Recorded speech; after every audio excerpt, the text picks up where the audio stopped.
Thank you. Sure. Okay. Yeah. So you were saying that the first partner would remain a part of the family for the second partner. Then you said, unless if the first partner does not have children and the second one had children, and then she will take the position first. And then what happens to the first partner? She becomes excluded from the system, or she Okay. takes the No, second. stays in the system, but in the orders of love, the second order of love, the order of precedence comes last after. So we are here Okay. not, so remember, first, second, and third order of love, yeah? The first order of love, order of belonging.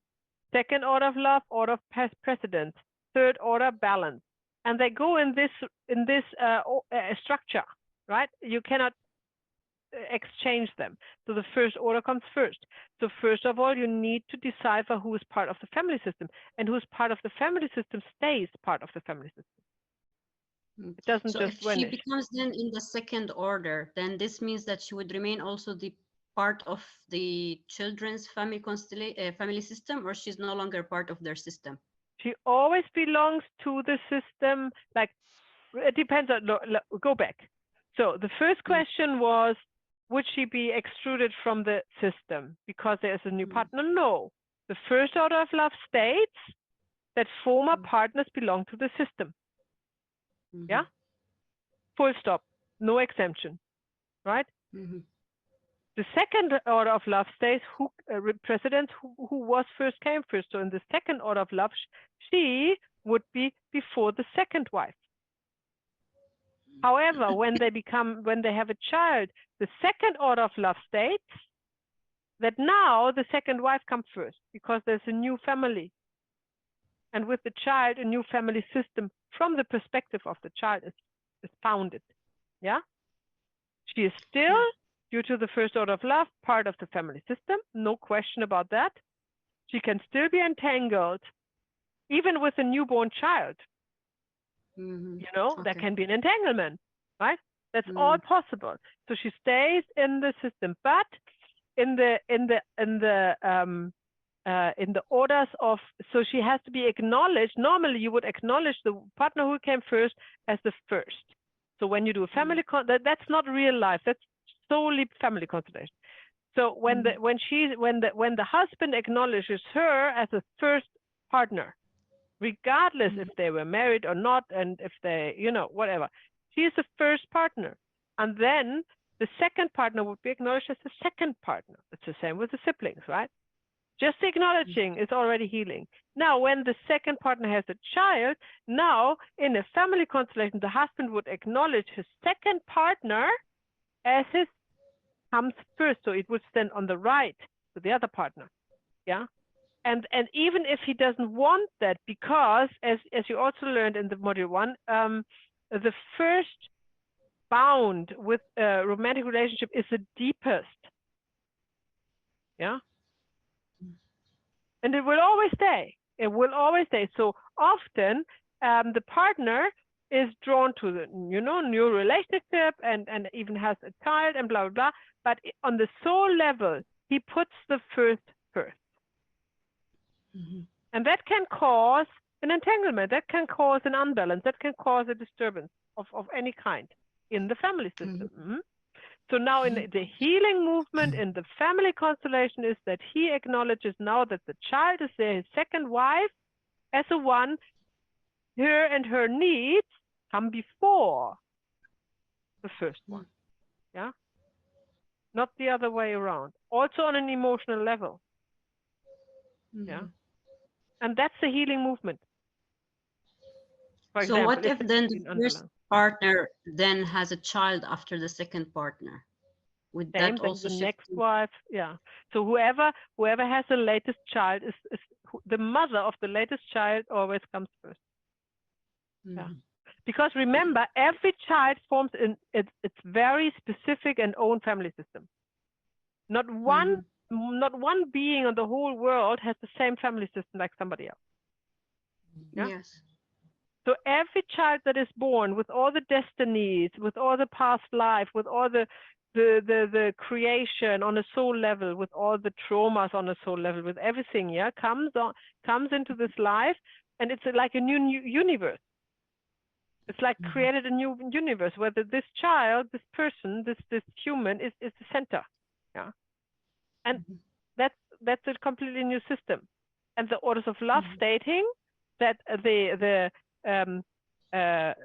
one who comes last is in the eyes or in the system of the, let's say, the husband or the father, yeah, that family system comes before the others, yeah. But that does not mean that the others don't get any acknowledging, or that doesn't mean nothing like that. It is just purely as if you would put them in a row, in an order, they would stand next to him. That's it. And then the others would stand next to her, right? If it would be an order, if you see in a family constellation, aha, they are not aligned like this, then you know there is a misbalance. That's all you know. You as a facilitator can see from the knowledge of the orders of love what you would expect if there's a flow of love. And when it doesn't show, the constellation doesn't show the right order, you know, aha, the flow of love is disturbed in any way, shape, or form. So that's the second order of love. That has only to do with the second order of love. And once you have established the first order of love, who belongs, the second order of love, precedence, who came first, then you can go into the third order of balance. Right? And then you can apply whatever is needed to balance a relationship. Not before. And the good thing is it's really structured if you think about it. Yeah. So you can really hold on to this structure and kind of let it guide your way through the constellation. All right. Okay, very good. And if I can just ask a quick question on the belonging of the partners, what is so a lot of people go out with a lot of people in the world today. So what's the distinction between what's a partner and what? That's a very good question. And honestly, Saida, I don't have the right answer for it. I can tell you what I've learned, and I can tell you what I have observed. So I've learned, and that was not from Bert Hellinger, that was from his wife, Sophie Hellinger. And I remember very vividly our training group in a workshop, in a few days workshop, where like probably 30 or 40 people, right?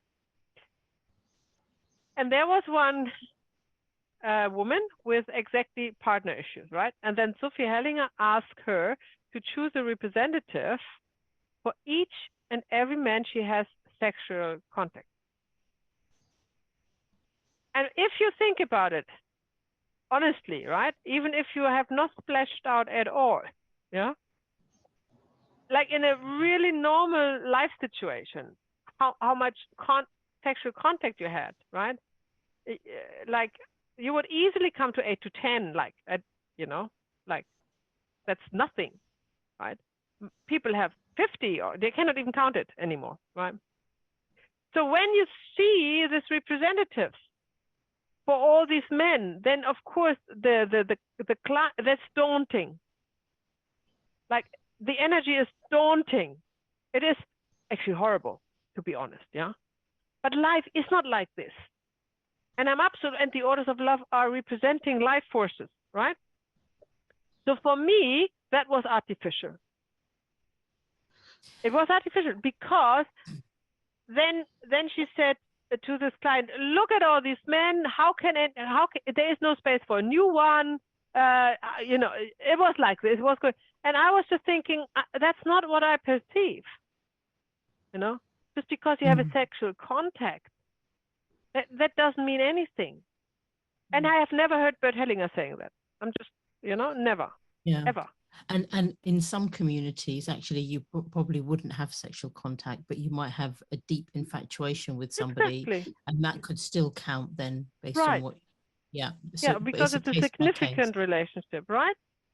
Yeah, especially with a religious background or something. So I totally agree.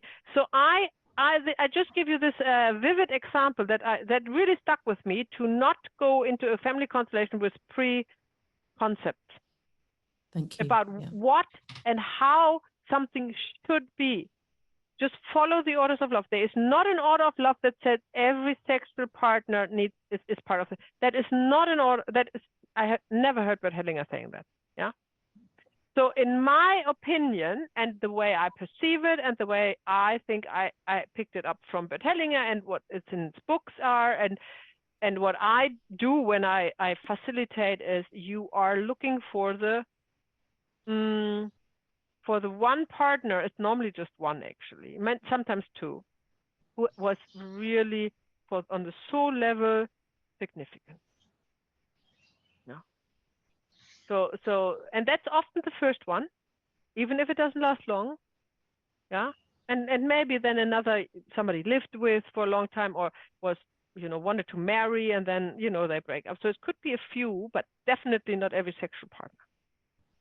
Yeah. I wouldn't do that. I thought that was actually quite rude, and I didn't really understood where this constellation went in this regard anyhow. It was a little bit moral, like, oh, look, so many, it was not even many sexual partners, and look what you've done. It's like, stay away from that. Because listening to you talk about it makes me think, well, maybe you could have one person to be the representative for all of them. I totally agree. If it's about sexual contact, if it would be about sexual contact, I think that would be a brilliant solution. But then it must be about the sexual contact. For example, if you have a client who, let's say, is a prostitute, yeah. Yes. And then if you have a client who's a prostitute, in these circumstances, I would definitely put one client representing her customers. Definitely, yeah. But it needs to be obviously a thing for this client, right? If it's not, I wouldn't go that far. No. Okay. Anything else?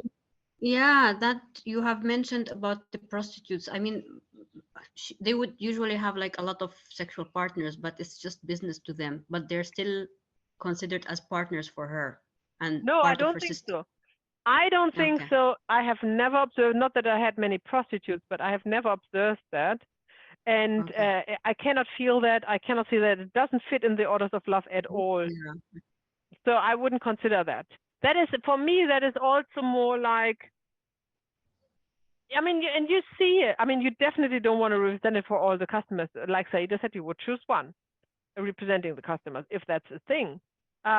Definitely not like trying to get hundreds of representatives. That makes no sense to me at all. Yeah, but then I think maybe even if for a person who's not like a prostitute, but like had like a sexual relationship with person, I mean, like a one-night stand, for example, it did not really mean anything to her. Would he still be part of her constellation just because she had a relationship? Yeah. I wouldn't say so. I wouldn't say so. Right. It has to be more like no connection between the two, right? Yeah, it is really a deep connection, like a soul connection, or long time partnership. Like just this sheer time that they spend together, right? Of course, when they have a child, definitely. So always, even if it's a rapist situation, definitely, that always bounds them together. The first one is often, so if you have a client with a really, often when you look at a relationship, and we talk about that later, and you will learn about that, we actually go back to the mother. So often we are actually not working on the relationship, more than on the mother relationship. But if that mother relationship is cleared and there is no blockage, and there's still this relationship issues, then you can look deeper into former partners. But then also, you not only have clients who want to look at their partners, you have a family constellation where you have, a client constellating, and then you see that this client is entangled with a former partner of his father. Yeah, that's when it plays up. So there's not about a relationship issue. That's actually what is. And then between the father and the former partner, there is something, you know, not finished, and that's most often the third order of love. Yeah, balance is missing. So that's when you see. That's when you need to find out: is there a former partner, and how do we represent the former partner or former partners? Right. So the former partner also the same applies to the man as the woman, right? If she had a former partner and then she had a second partner, if there are no children with the first one, then the second one would come first, and the previous partner will be second. Okay. And they have a mutual child. It's always about having a mutual child to change the second order of love. Otherwise, it wouldn't change. Yeah, so it applies the same men and women. Yeah, totally the same. So, for example, and we round it up here. For example, you have a man who had his first girlfriend, and you know he was probably 17 or so, and it didn't last very long, maybe just a year or two, or maybe even just a half a year, right? But remember, the first love is the deepest, right? And then there is a long term, and then the second one, you know, they're married and you know they have children together, and they go along, right? And it didn't end well with this first one. He was hurt or she was hurt, you know. Then one of the children that he has with a new partner can be entangled with her. Yeah, and that's why we need to know who belongs. Yeah. Because she cannot, or the child cannot be entangled with anybody who doesn't belong to the family system, right? So that's the only reason why we need to actually understand the system. Not so much to clear relationships. That's rare. That doesn't happen very often. Like romantic relationships, I mean. Okay, good. Now, let's go into today's teaching content. Let's share. Hello, Navjoti. I'm glad you finally made it. Yeah, I'm sorry. I'm so sorry. I think I made some mistake. Yeah. Yeah. Oh, yeah. Let me just explain to you, just because obviously there's a misunderstanding. You need to book the module before it starts, because otherwise you can't book it anymore. No, you had told us, and I remember. I still, I think I missed it. I'm so, sorry. and you don't need. I'm talking to every one of you. You don't need to wait. You can book it now. You can now book all 5 modules. Then you have the link, you have the reminder. You don't need to wait. That's there. You can book it. Yeah. Doesn't need to be a day or two before we start, you know, with the Zoom call, just to make sure we're all on the same page, right? Okay, so welcome to training module 2. Training module 2 is titled Finding What Meant. And this is also a translation from the second book of Bert Hellinger. The first one is Acknowledging What Is, and the second book is, this was also in the first module. And then the Orders of Love are the first one, sorry. And then Finding What Meant, and then Acknowledging What Is. So Finding What Meant is translated as Die Mitte fühlt sich leicht an. That's the German part, and that is what happened, or what needs to happen, that you gain more freedom and happiness in your life, right? So now we have the theory. We had the theory of the Orders of Love in the first module, and now we are actually looking at how to apply it. That's all. That's what we do in training module 2.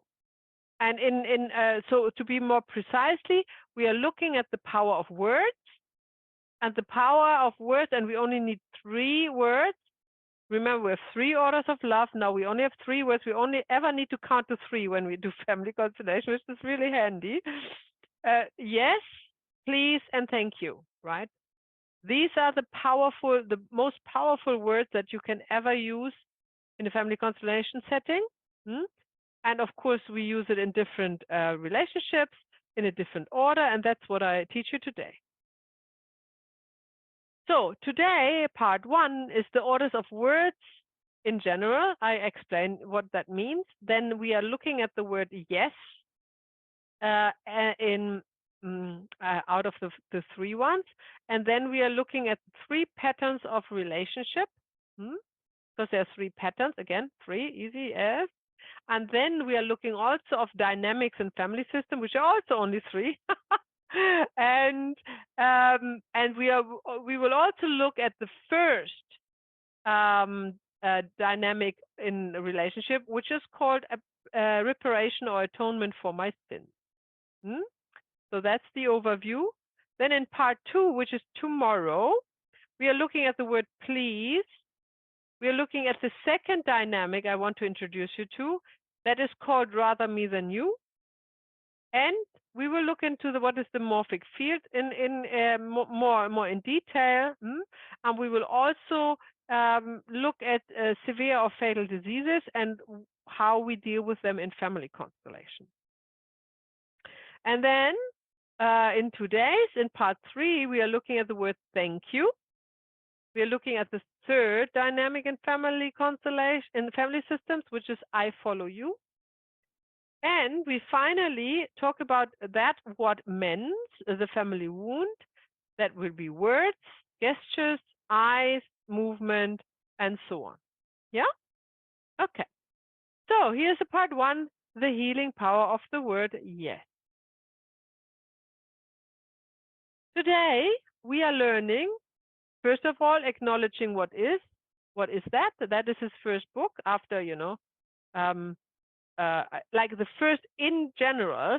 I was saying, so the Orders of Love is not so much a book, it's more a collection of his first years of constellation. And Acknowledging What is actually a book which I also recommend you to read, which is his first. It's more an interview, and it's just still amazing to that day. Actually, I started reading it. Have you? And what do you think? It's amazing. A few things are already we have mentioned here in the class last time, and there are like few things that I had to take pictures of the book because it's reams actually, so I couldn't really mark it. Yeah, it's amazing. So it's good that I started with this one then. Yeah. So Acknowledging What is his first book is still the best I think that he has written. He has written over 50 books. There's not a good or bad. They are all amazing. But for the most aha effect, yeah, on your personal level, I think Acknowledging What is still the best. And then there is Finding What Mends, by the way. So that's what we look at, not at the book, but what's behind this term, acknowledging what is. Then we are looking at the order of words, because of course we are all about orders, and there is an order in the words. We will talk about the word yes. We will look at the 3 patterns of relationship. I will explain what dynamics in family systems are. And we will finally look at the first one, atonement or reparation for my sin or your sins, you will see. So, acknowledging what is. Acknowledging what is always at the start of a family constellation. Always. Like, that is your mantra. Get that in your head. Acknowledging what is how you start to facilitate a family constellation. Without any exemptions. That's really as easy as that. Right? And it can already lead you deep into the issue. Right? And it is so easy that it's often overlooked. Yeah. So don't make the mistake and think, well, that's so easy. That's kind of a no-brainer. And then you don't do it anymore, because then you will miss when you are like an athlete who's a runner, a sprinter, yeah? If they're all ready to run and they all know how to run and they know they are waiting for the gunshot and then they all run, yeah? And in the split second, they are with their mind somewhere else, and the gun goes off, and they say, oh yeah, well, I can hear the gun. I mean, the gun is loud enough. But then they're in their mind, and the gun goes off, and they don't get it. And then they see the neighbor is running. They can never catch them. They can never catch up.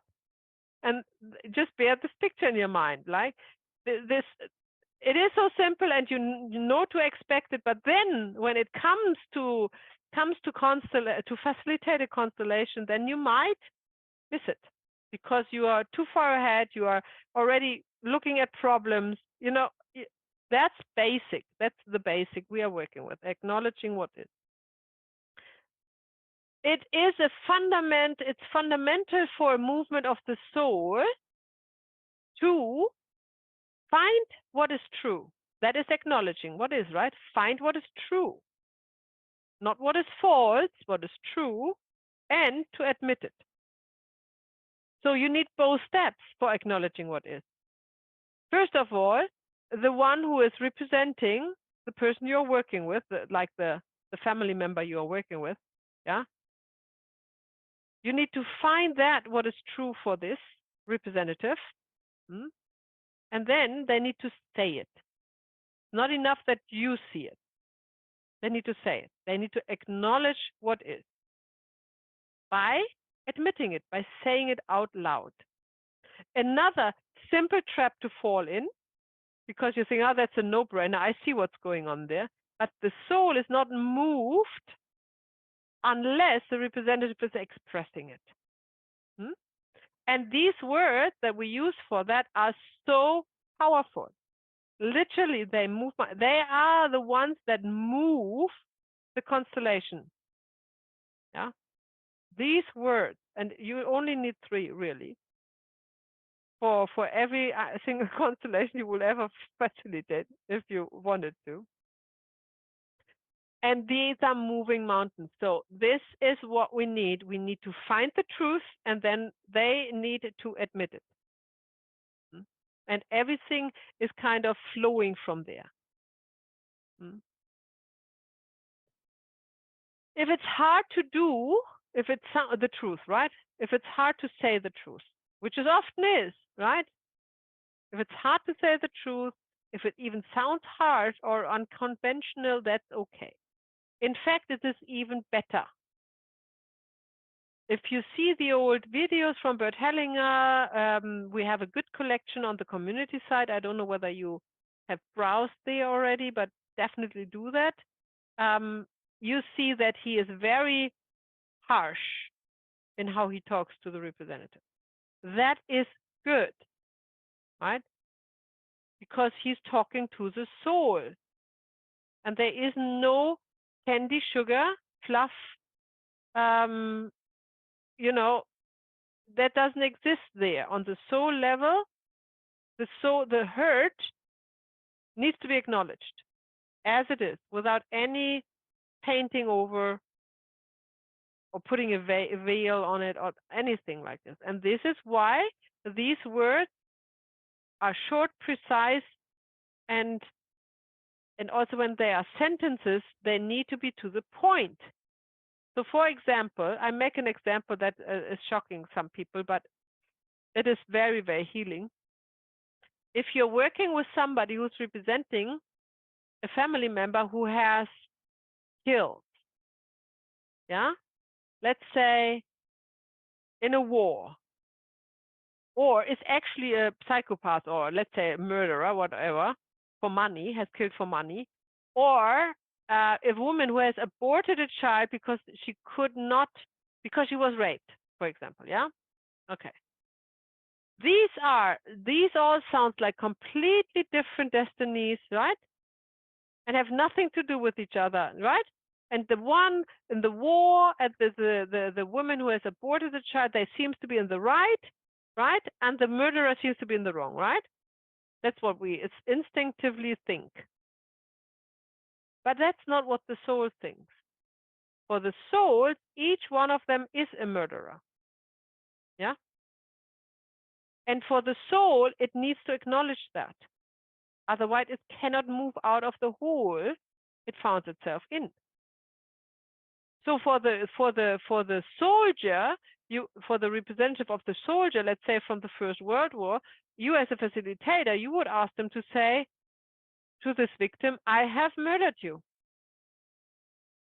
You know, it doesn't matter that there was a war and he's legally not liable and he might have saved his country or whatever. That does not matter, right? The second guy, the murderer, has to say exactly the same. I have murdered you, right? And even the mother who has aborted the child, even when it was because of a rape, has to say, I murdered you. Yeah. And that was especially the third one. The third example, when Bert Hellinger was doing that in Constellation, had a big upheaval often, also in public, right? Because I think that's so cruel, and how can you say, you know? It doesn't matter. That's what the soul wants to hear. Because it had enough lifetimes of camouflaging the fact, the simple fact, what happened. So think about always what is the utmost truth in one's action, the simplest way to express that with the least amount of words. That's what is the right thing to say for the soul. Yeah?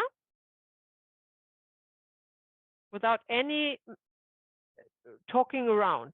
No talking around in family constellation. Yeah? Or tiptoeing around something or something like that. So how do you know what is true? Now, this is all you need to practice. Yeah? You need to practice it through observation. Because you find the truth when you suggest words, and then you see in the representative whether they resonate as truth or not. And you go only with the truth. And that is not your job to know the truth. We are not like mediums, you know, you get channeled the truth and I need to know the truth. No, we are like detectives. We need to find the truth by inquiring and asking questions and putting one-on-one together. Like, this is how we find the truth. And that's actually the job of the facilitator. So through observation, when you suggest things, either words or they need to move around or whatnot, you see when you're heading in the right direction. And we will look at that when we talk about gestures and body language and all of this. Yeah. And that's how you see it. And then through this observation that you do all by yourself, you're not sharing that with anybody, only through this observation, then you come to the state that you think, I know what's true. You're not saying that. And then you would suggest to the representative the shortest, most precise, to the point word or sentence to say and to repeat after you out loud. No? And then, although they often faltering and say, "No, no, don't," like the let's say the mother who has aborted a child said, "No, I can't." And then you say, "Yeah, you do. Try it. You just try it, right?" And then they would say it, and then you would see a relief in their facial expression, in their body language. There's a relief, and then you ask, always ask, and is it true? And then they said, to their own surprise, yes, that feels true. And you only go with that. There is nothing else. There is no half truth. There is no maybe, or could have been, or something. Only what is true. So you don't stop until you find that what is true. And that needs to be admit out loud. And then you have the dynamic, then you have acknowledged what is, and that will change the constellation drastically, right? And that is actually as simple as it now sounds. We are not, our work is not difficult. Yeah, I just want to, it might sound complex because you're starting to learn, right? But in the end, it is quite a simple way to walk once you know to read the map. You know what I mean? The way is not difficult. You don't need to climb over mountains and go through rivers and and whatnot. You just need to read the map. That's all. So the words to acknowledge what is always, I did this, I see this, I feel this. It doesn't matter if it's in the past or the present, as long as it's true. Like in this example with the murder, you obviously talk in the past because this person was dead, right? So you said, you suggest the word, I did it, I murdered you. That's past, yeah? But if you have to acknowledge a relationship, somebody's looking at somebody else, yeah? Then you would suggest to say, I see you. That's in present because it's happening now. Although the souls have long passed, right? But we're talking about a relationship. So I see you, not I have seen you, because it's still there, right? Present. Or I feel this. Obviously, every feeling is in the present. Yeah. Okay.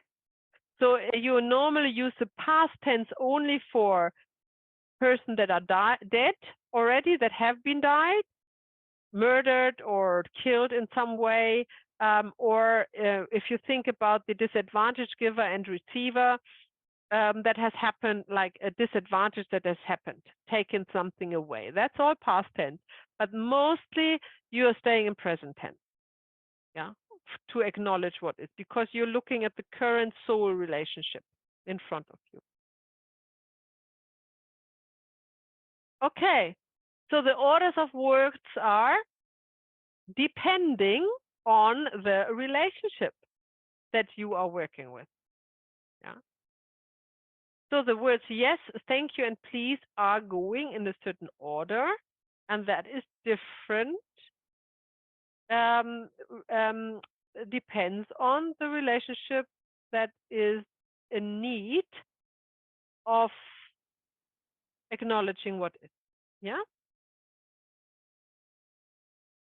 So that is not only, and that's actually a good thing, because once you know the right order of words in the different relationships, then you can, by testing the word, find out what relationship you have in front of you.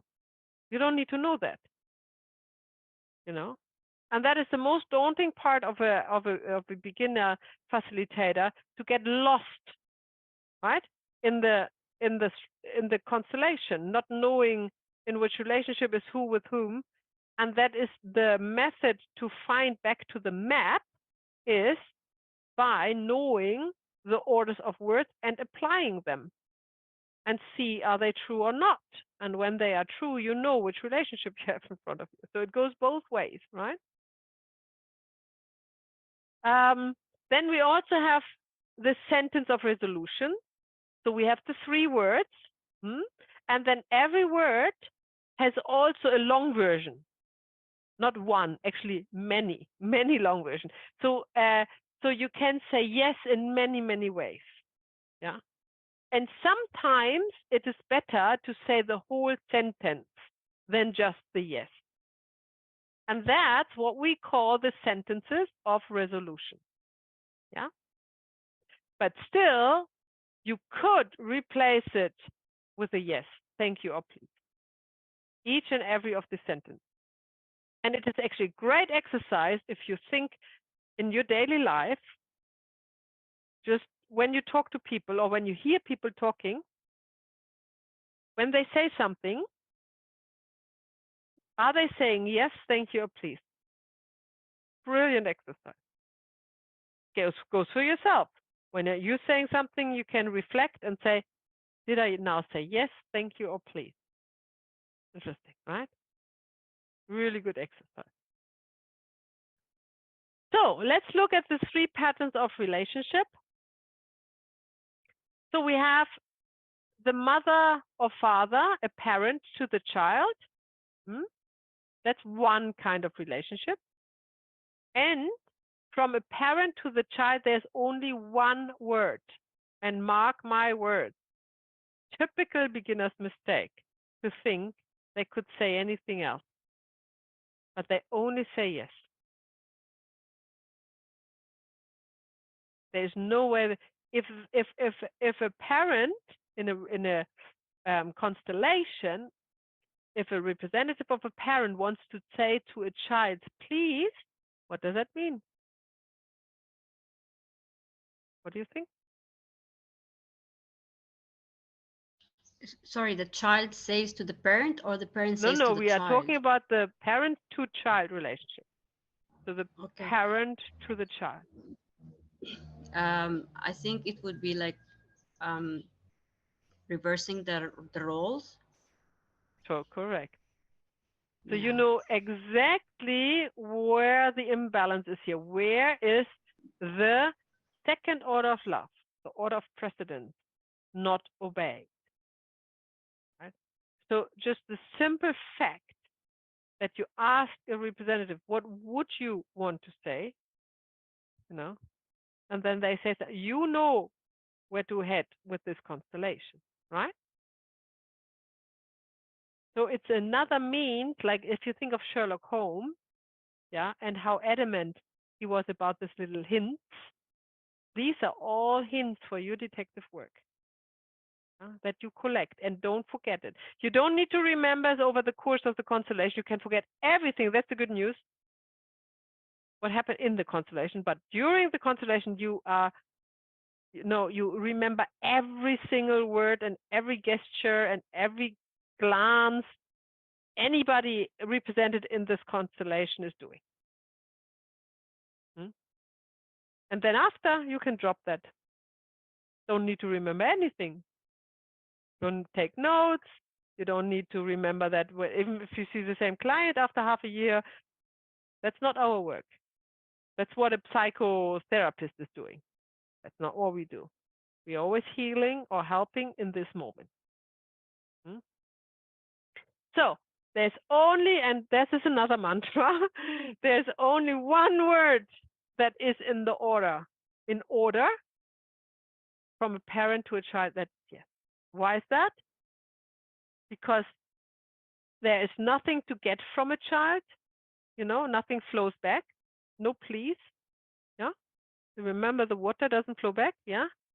And there is no thank you. We are not parting from the child. They will bound forever together. So it's only yes. Yes, I gave life to you. Yes, you are my child. Yes, I love you. That's all. Nothing else. And if you have a parent representative to the child who's either saying yes or who's looking at the child like agreeingly, not judgmental, or agreeingly, then oh, wonderful. So that's an order. So I don't need to pot around there. That's fine. You move on. And this is also the elimination process, that you eliminate what is no problem. You eliminate all the relationships that are in order, either the first, second, or third. Yes, Saida. What about the parent who doesn't want to acknowledge their child? Then there is an imbalance. Then you have to dig deeper. Yeah. Okay. This just gives you a hint where to look at. That doesn't say what's wrong immediately. That's part of the constellation you are facilitating, right? To find that out. But now you know where you have to look at, right? So then there is the child reverse. Then there's a third, the second relationship. That is the child towards a parent. And there is a specific order of words. And they use all three words. And the order is starting with a please. Then the next one is thank you. And the third is a yes. So let's go through that step by step. Okay, but I just said it. When somebody says please to somebody else, means I'm needy. I need something. And I love these exercises that you do at home, with, with your family, with your friends. If you say, please pass me the butter on the breakfast table, what does that mean? You need the butter. This is how you can learn it. Yeah. Wherever you would like to say, please, just reflect on the sentence and find the need there. And then you kind of, that becomes like you are on autopilot when then the please and the need is together. And then when you're facilitating a constellation, you will never be confused about that. The please is always a need. It can be a big need, like the baby child towards the mother's breast, to not starve. Or it can be a very, very, very, very, very tiny need, like having the butter on your breakfast toast. But it's still the same. Yes, sorry, it's still the same. Please, yeah. And then it's also interesting if you use this as an exercise in your daily life to train your observation, of course, to see when people use please wrong. Yeah. Some people are, it's more actually the thank you maybe that is used wrong, but anyhow, just observe when it is inappropriate to say please or thank you. No, because it's the other way around. So it just became a habit to say otherwise. So all these little exercises are training you to observe, and they will also ingrain in your memory what the words stand for. So you don't need to think about that at all in a constellation. Right?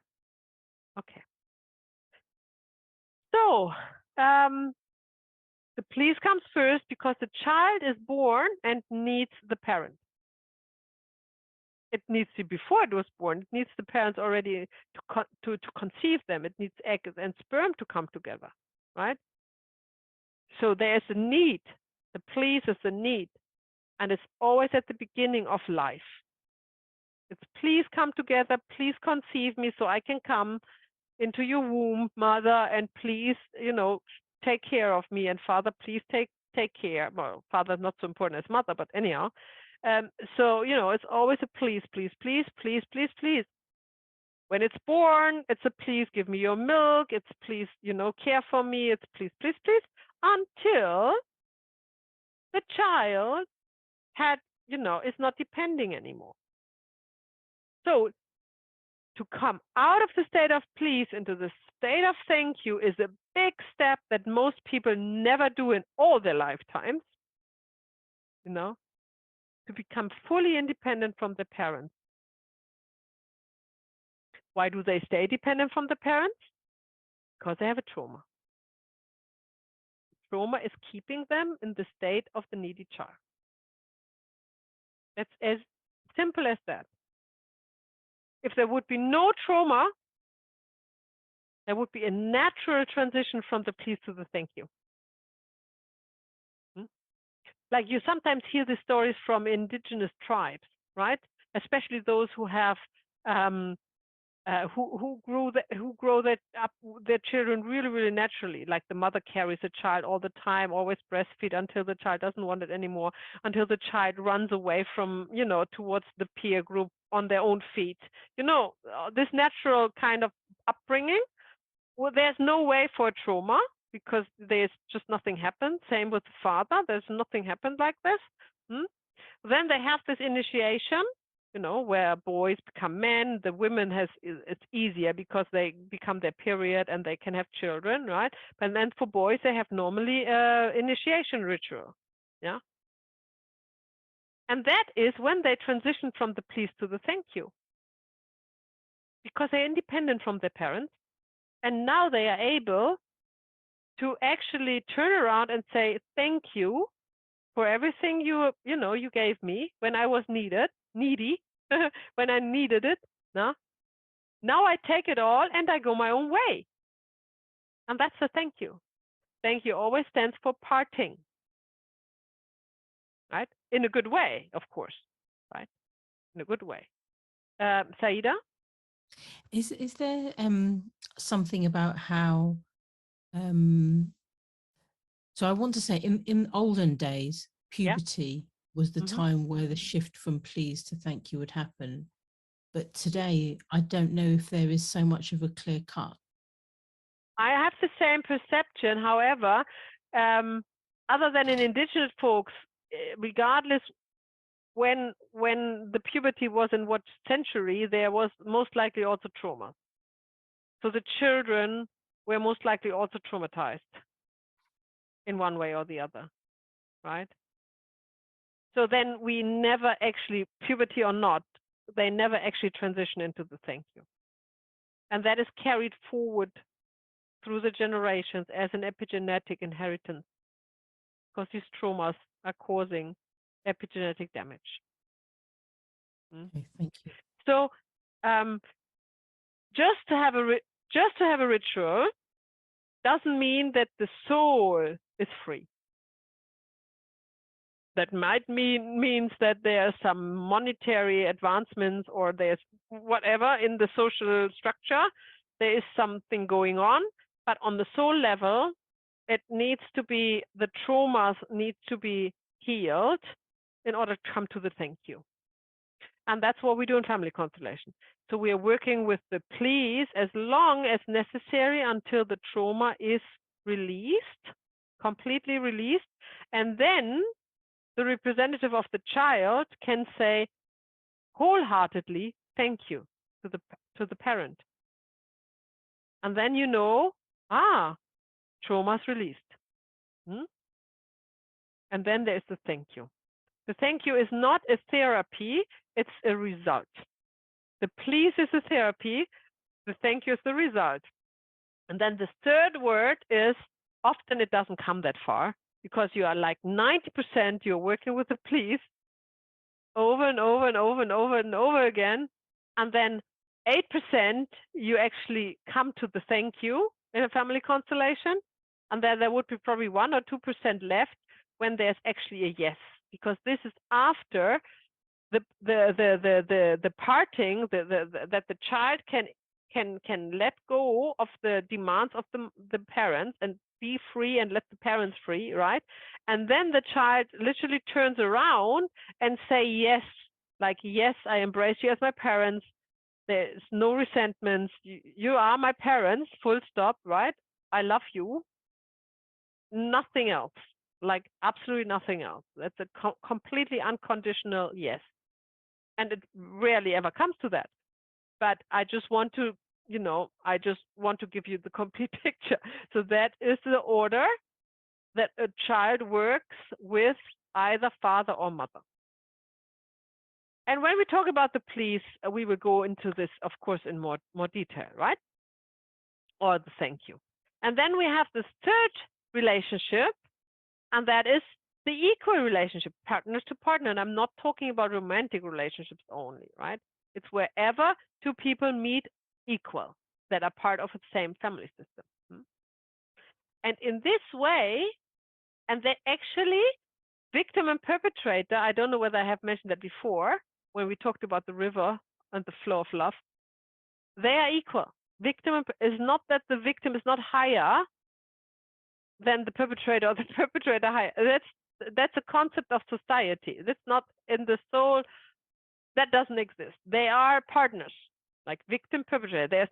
There's only the flow, like the fall, only from parents to children. There is no other relationship where you have the fall, right?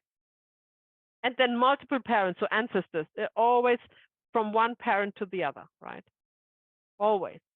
You cannot apply that other to any other relationships. That means any other relationship starts with a yes.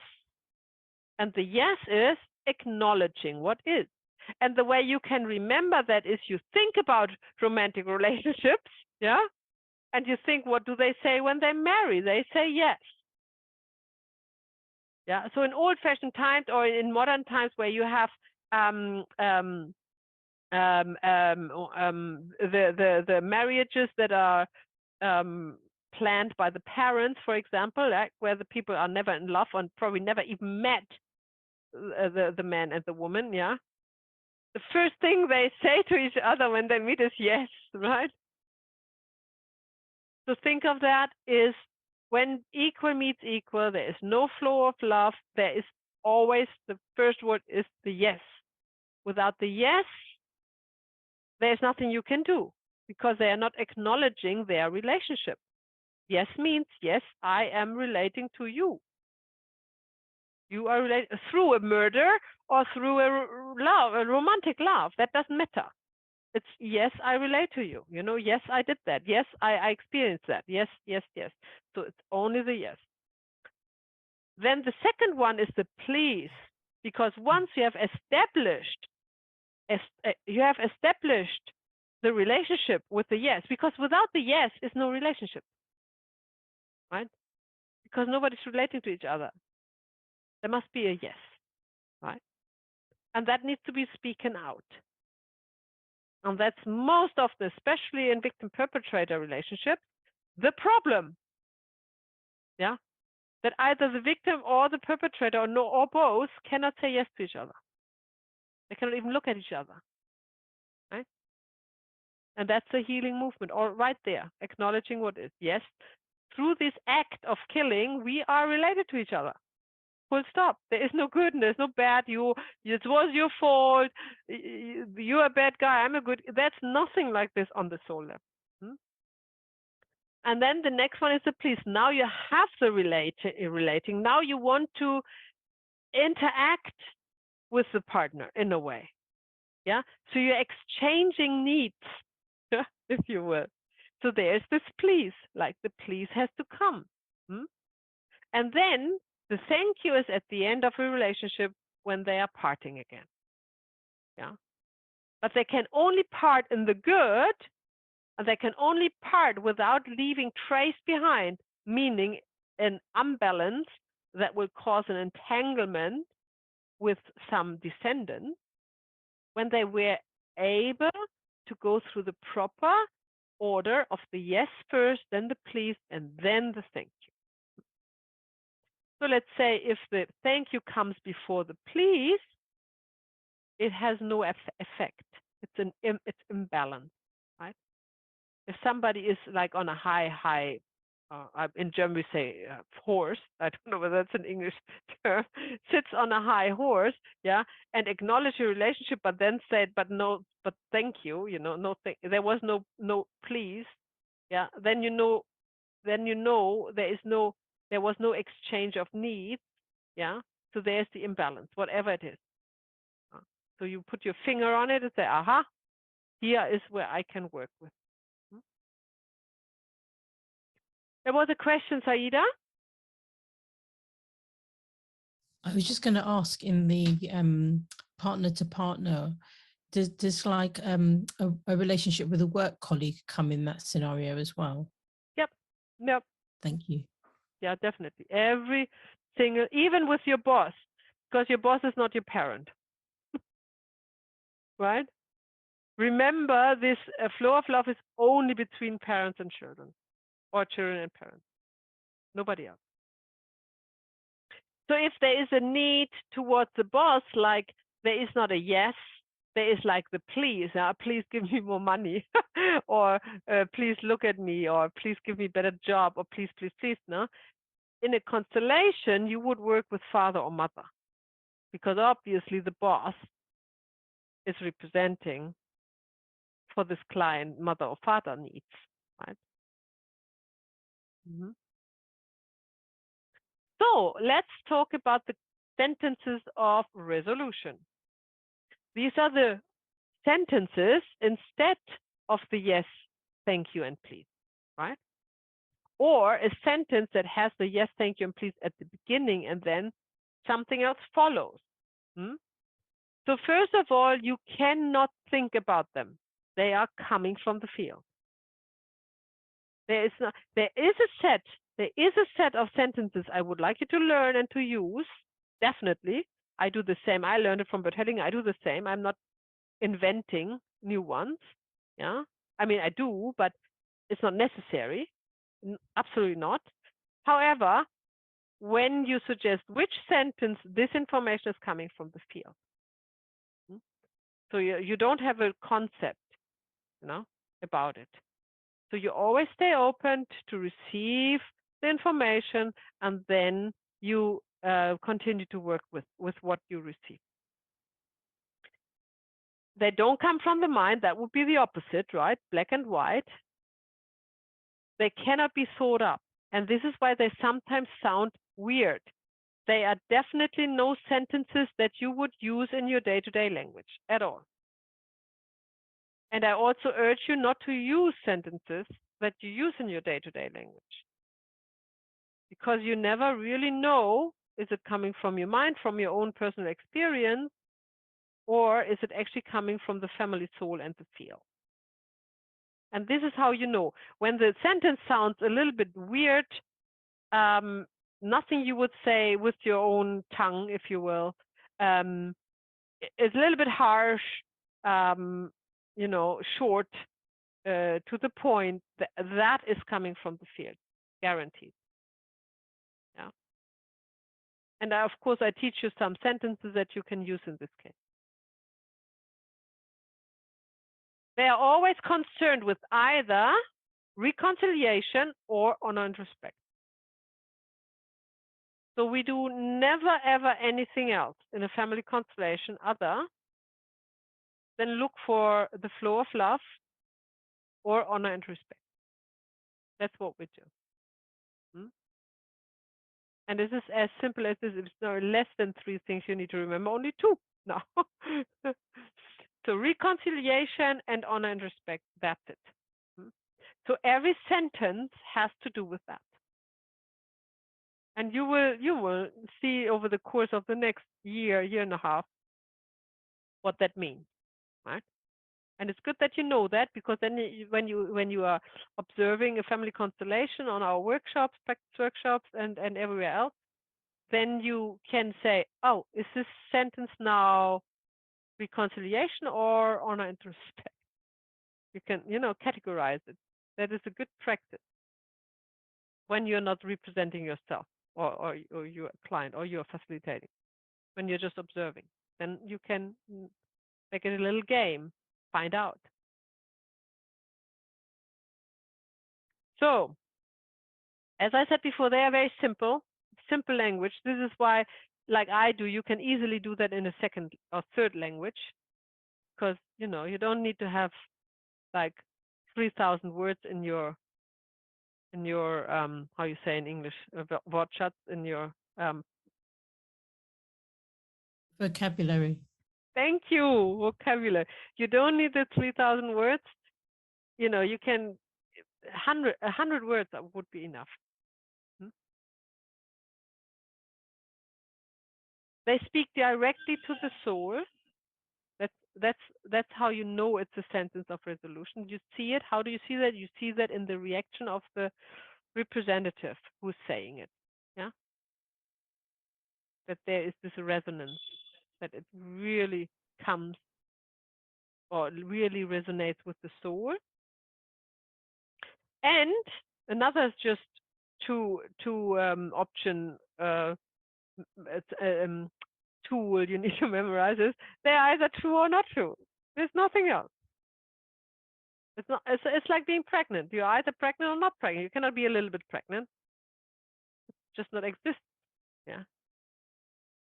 So they're either true or not true. This is why you will always hear me saying, and any other, what can I say? Any other good facilitator, when there are suggestion to the representative to say a sentence of resolution, or one of the words of the 3 words, they would always ask, is it true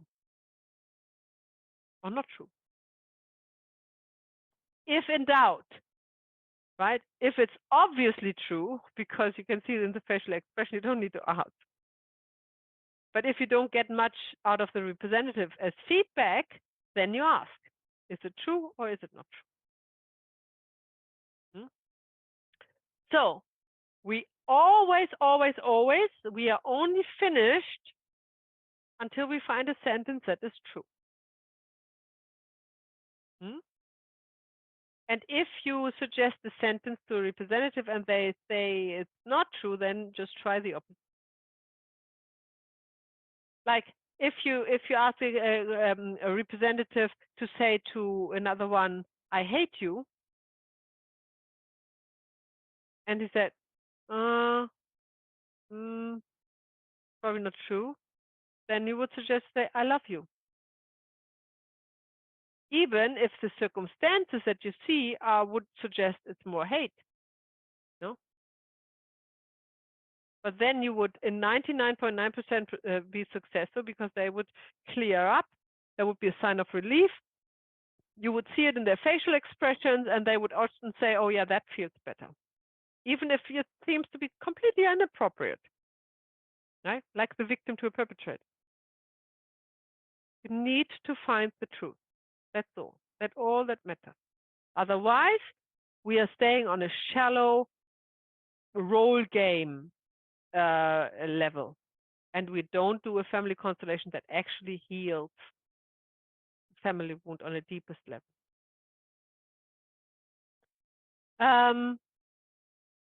So as I said before, they are used since decades by Bert Hellinger and all his disciples, and use them literally. You don't need to make them up new. No need to do that. And of course, when you begin to facilitate, it's much safer to use the sentences than make up your own, right?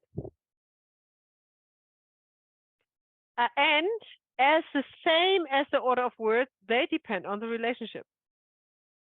Because they are always either yes, a thank you, or a please. Yeah.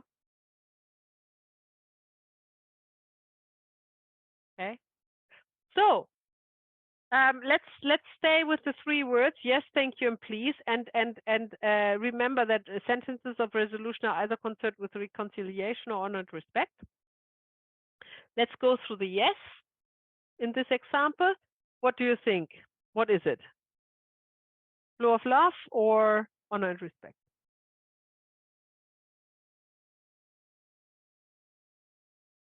Any opinion? Maybe you remember what I said at the beginning. Absolutely. Yeah, Maya. Before we go into that, I have a doubt because I keep coming back to it when you ask a question. You know, many religions and cultures place a lot of emphasis on sorry or apologizing or forgiveness.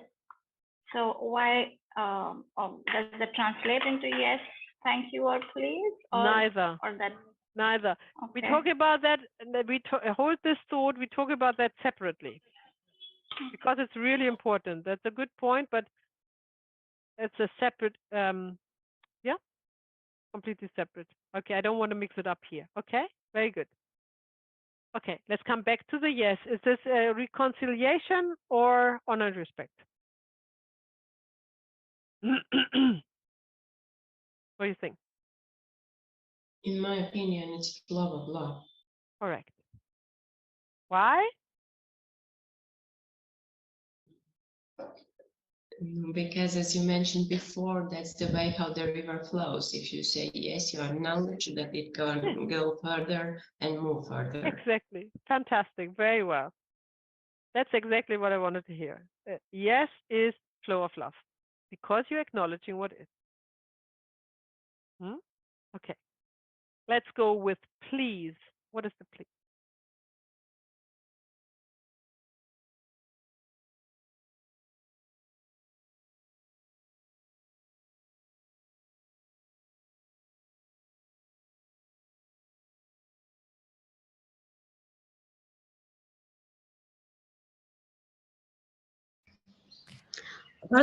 What are the options again? Flow of love or honor and respect?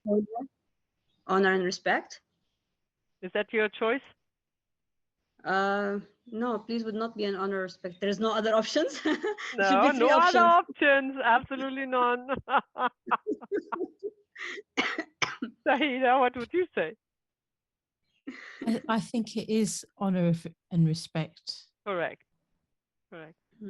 Because you literally say to your answers that please give me your blessing. Yeah. So this is, or you say to your parents, please, you are the big ones. I am the small ones. I need you. I respect you for that. I need you, if you will, right? The effect, however, is of course the flow of love. But that's the effect. The word is for honor and respect. And what do you think about thank you?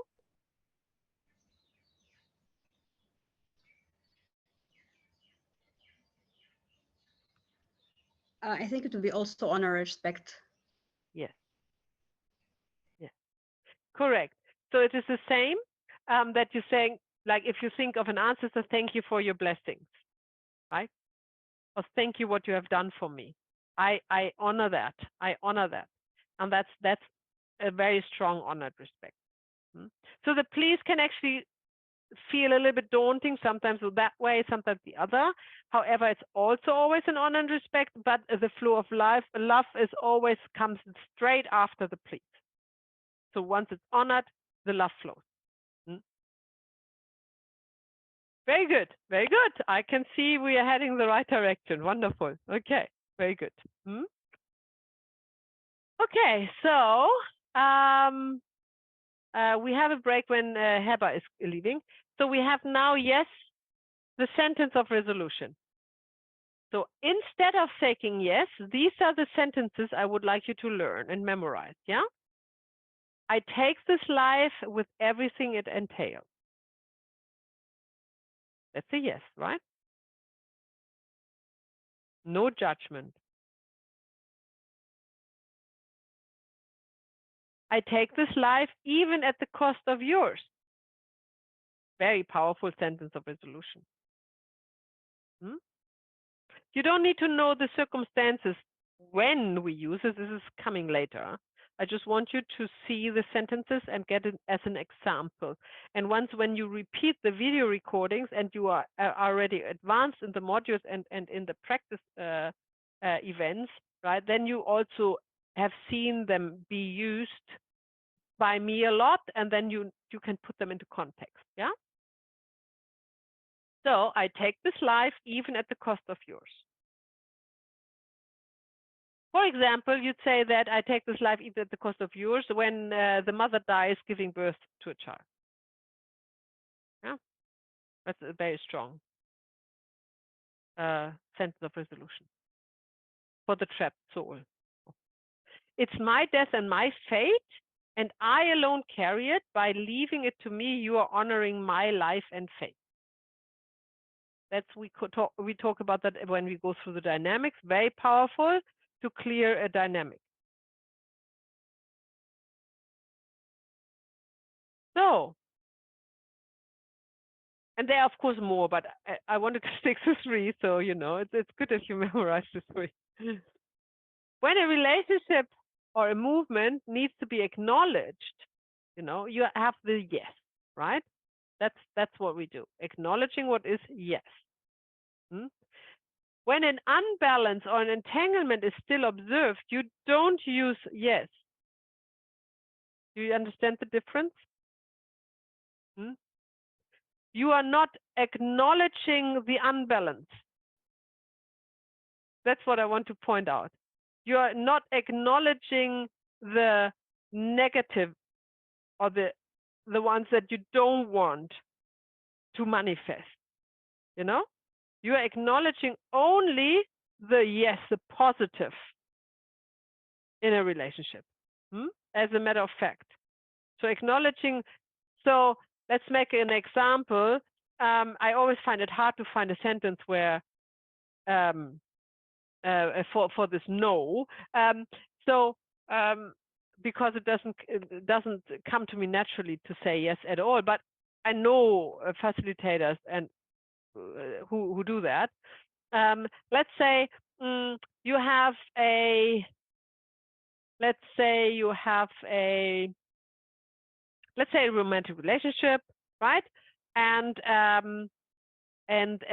is not there. There is the first no children there. The first partner is not acknowledged, yeah, as the one who comes first, right? you would not say, you would not suggest to the representative to say, I do not acknowledge you. Yeah, that would be wrong. It doesn't move the soul at all, and it doesn't move any. This is not the acknowledgement we are looking for. Yeah, we are looking for the movement that is true and aligned with a yes.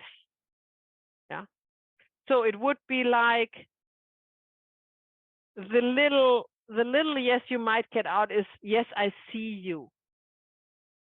Right? And then you kind of move along that. You will see that over and over again, how we kind of go from one to the other, from the little one to the bigger one, until we come to the full yes. Right? It's often just a way for the representative or a path to follow, right? That we're guiding. But we cannot start this path with not, or acknowledging what not is, yeah, or say not acknowledging. Like in your mind is to acknowledging what not is not acknowledging, yeah. And we don't want to not acknowledge, we want to acknowledge what is, yeah. So not the negative tone, okay? Okay, so how do we apply yes? First of all, acknowledging what is, of course, right? When we want a representative to move forward, this is also done through acknowledging what is. No, I had a movement question. forward. Yes, Nafjoti. Yeah, go. So when the murderer says, "Yes, I killed you," that is not that's not acknowledging what is. That is acknowledging what is, because it's true. And it's positive. Okay, but it's okay, but you know, the negative, but I see it as negative because I killed you, so I didn't understand that part. Well, this is why you learn the orders of love, because they have nothing to do with moral. And you just rewatch all the module 1 content where we talk about conscience and conditioning. It is very, very important that you learn in the very early stage that your traditional belief system of right and wrong is very much only a belief system in your culture. What we learn, right? So what do we mean when on a soul level, it does not matter. There is no right and wrong. Yeah, on a soul level, there's only acknowledging what is true. Yeah?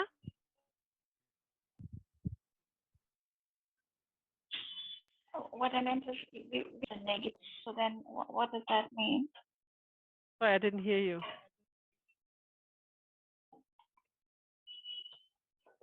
We just spoke about, we just said we don't acknowledge what is negative. Yeah. So because what I killed you is an action that is happening. So we acknowledge that. Yeah. We cannot acknowledge something that has not happened.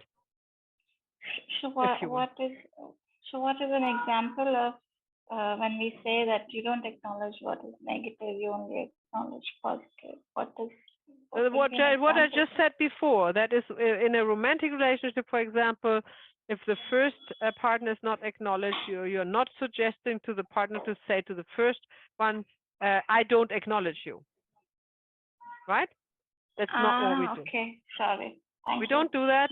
We are working only with the positive. Okay. We are working towards what is actually true. What is the positive, not in the means of good or bad.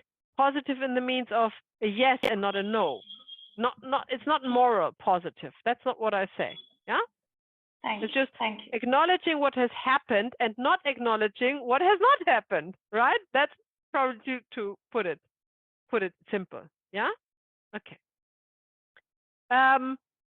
So we also. So I'm moving to the phone now so that I can leave. Yes. I'll join from my phone now. Okay, that's fine, and it's actually perfect time to have a break anyhow. Yeah. All right. So I see you in 10 minutes. Sweet.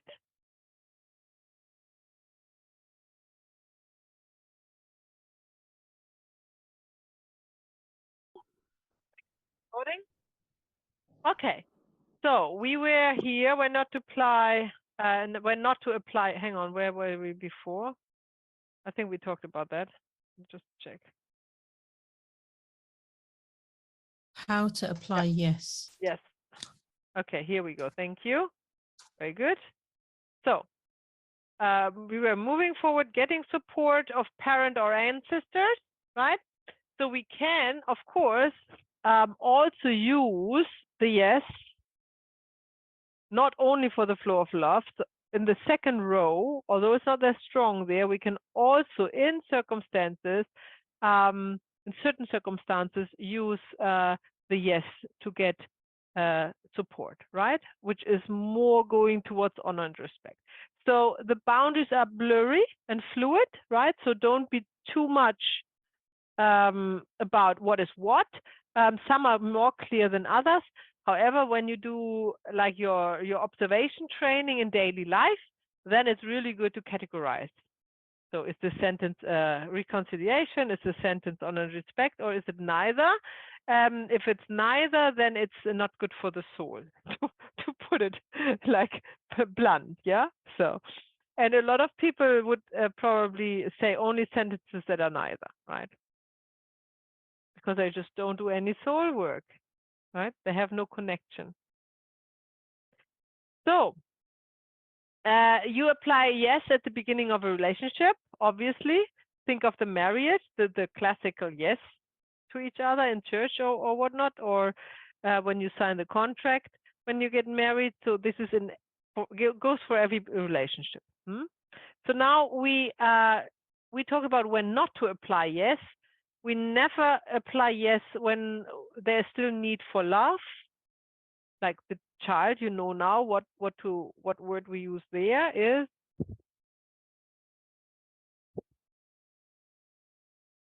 Yes, Eva. Please, when we apply, exactly. please. There's only please, right? So that's sometimes you think, oh, like why would I not say yes, I need your love, but it hasn't the strength. It is only the please that is moving the child, not the yes. When a victim cannot look at the perpetrator, so you never force it. That's what I want to say. You never force it. When a victim cannot look at the perpetrator, or the other way around, you cannot ask the victim to say yes to the perpetrator, right? First of all, the victim's not looking at him, so he can't say anything. And secondly, there's no acknowledging yes, right? So the yes would be do nothing, right? So that is not the acknowledging we need, yeah? Maybe you find something else that the victim can acknowledge. Like, I'm afraid of you, right? I'm afraid to look at you. That would be a yes. Yes, acknowledge, I'm afraid to look at you. It scares me to look at you or something like that. Then we have the yes towards the parent. Yeah, that is always honor and respect. It comes at the end. Please, thank you. Yes, right? The last word. And that would be honor and respect. I honor and respect you as my parent. You are the big one and I am the small one is also a yes, if you will. You are acknowledging the fact of the order of precedence, right? And we use that also quite a lot, yeah? But only in the context of the please. Only in the context of the please, right? And you will see that when we do the family constellations, and you have seen it maybe before in the workshops, when we do the interrupted movement towards the parent, mainly the mother, then we use them also, right? We use the please, always a please, and then sometimes we go into the acknowledging what is yes, and then we go back to the please. So there is a little bit of a swaying back and forth in certain circumstances when the child needs to acknowledge more than needs to acknowledge more the second order of love of precedence than their own needs. That can happen. I honor you and your life, soul journey purpose. That's a yes towards. That is the ultimate yes towards the person, towards the parent. To say, I don't need you to be in a certain way. Yeah. I acknowledge that you have your own life, and I'm totally fine with that. That's a grown up. That's not a child anymore. That's a truly grown up. There's nothing the parents need to do for me anymore, right? If you will. A yes towards parents is also, and that's a very, very important one, what goes on between the two of you has nothing to do with me. Because often you have an entanglement or an imbalance because the child takes over the role of either father or mother and wants to tell the other partner what to do, right? In the relationship. And the healing movement is, of course, you need to go through the healing, but then the end of the constellation would be the child acknowledging to both parents what they have in common is not my business. Right. Then we have that in positive, if you will, I acknowledge the love between you and I'm not in the place to judge that. Right. That's another yes. I see the love between the parents, even if, you know, it's not exactly what I think love should be, like an abusive relationship, for example. Yeah. So again, we have to back up from our morals and our social conditioning and acknowledge that these two souls love each other. Yeah, we are not making abuse good, but that's not our job. Yeah, we just acknowledge the child is suffering when the child is not acknowledging the love between the parents because of something the child thinks they shouldn't do to each other. Yeah. That's really important that we understand that we cannot put any judgment in a constellation. Of course, a yes towards a parent is always without you, I won't exist. That's the biggest acknowledgement a child can give. And that is often what is needed to come to the please sometimes. Yeah. Yeah. And you will see that when we go through the stages of an interrupted movement towards the mother, but that has not to do that the yes comes at the end. That is just like if you look at if you don't look at the whole way, if you look at stages in the way, you have always a please, the thank you, and the yes as well in small, right? But it's not, you haven't reached yet the big yes, the big acknowledging. It's just small, just to get the child moving, get it moving towards the parent. Maya, even if the parents are, like rapist and victim, you still have to acknowledge the love between them. They're what victim? Rapist. Yeah. No, yes, that depends on what you see. So when in a constellation you have a victim and a perpetrator, yeah, there's a rapist, and then there's the victim is the mother, and then there is a child. The child or the representative of the child would not make any step forward to not acknowledge that the fact that this child is born because this rape has happened. Yeah. So that's first acknowledged. That's really important that that is acknowledged. Yeah. Because there would be no life without this rape. Yeah. Just to say something. And then the next step is to see in the constellation, because now we have parents, but they're also victim perpetrator. Yeah. And as I said before, parents, romantic relationship, and victim perpetrator, they are all on the same level. They are not above one or the other, right? So the love flows equally between them, equally. And the morals or the judgment is what's in the way, right? So we are not manifesting that, we want to heal that. So the acknowledgement doesn't need to be, if the child doesn't see love there, it doesn't need to be acknowledged, right? Because it doesn't see that. But it sees that it is a product of this action. That's what needs to be acknowledged, right? And if for some reason the representative of the victim and the perpetrator, which they in the end always do, on the soul level find together in love, then the child can also acknowledge that. It's not a romantic love, it's a bound, the souls are bound by this. Yeah. So do not mix it up with our stories about what is right or not right. Of course, a rapist, like in real life, a rapist and the victim would not go to each other, fall in each other's arm and say, I love you.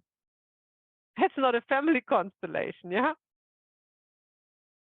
We are talking about something that has happened in the past. And the souls have already passed on and they are separated, although they belong together. Yeah? And that's where the descendants are suffering from. That's what we talk about. So, you gave me life. That's another yes to the parent. Without you, I wouldn't exist. There are lots of other little, I call them the little yeses that you can think of that a parent, that a child can say towards the parent, right?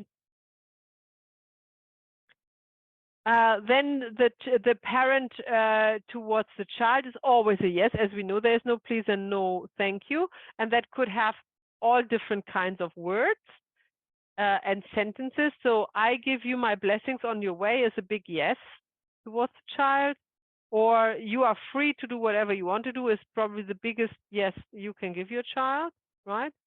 You don't need to, so it also says you don't need to look at me. You know, I give you free, you have your own life, you have your own path, right? My love will always be with you is also lovely yes towards the child.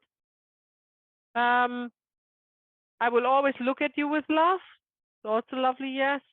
So these are all the sentences that you will see in a constellation that have a really strong impact on the soul movement. I'm here when you need me. It's also yes, right? Yes, I'm here. And then, of course, you can think about other sentences that you can fill in the dots that are in line with these sentences of resolution. And as you can see, like I said before, they are always short, to the point, clear. They have no unnecessary words in them. Yeah, that's important. That the words are not long and they don't have commas and they have nothing like that. They are short and to the point. Okay, now we don't do the exercise because Heba is not in the office yet. So let me just jump that and go to the yes in partnership. So now we are looking at this equal relationship, and I say partnership because it's easier to explain, but it is for all, like victim perpetrator, not exactly like this, but you can translate it in the same way to every relationship that is equal. Yeah. So here we have the yes always at the beginning, because otherwise there is no relationship. If I don't say yes to somebody, I'm ignoring it, then there is no relationship.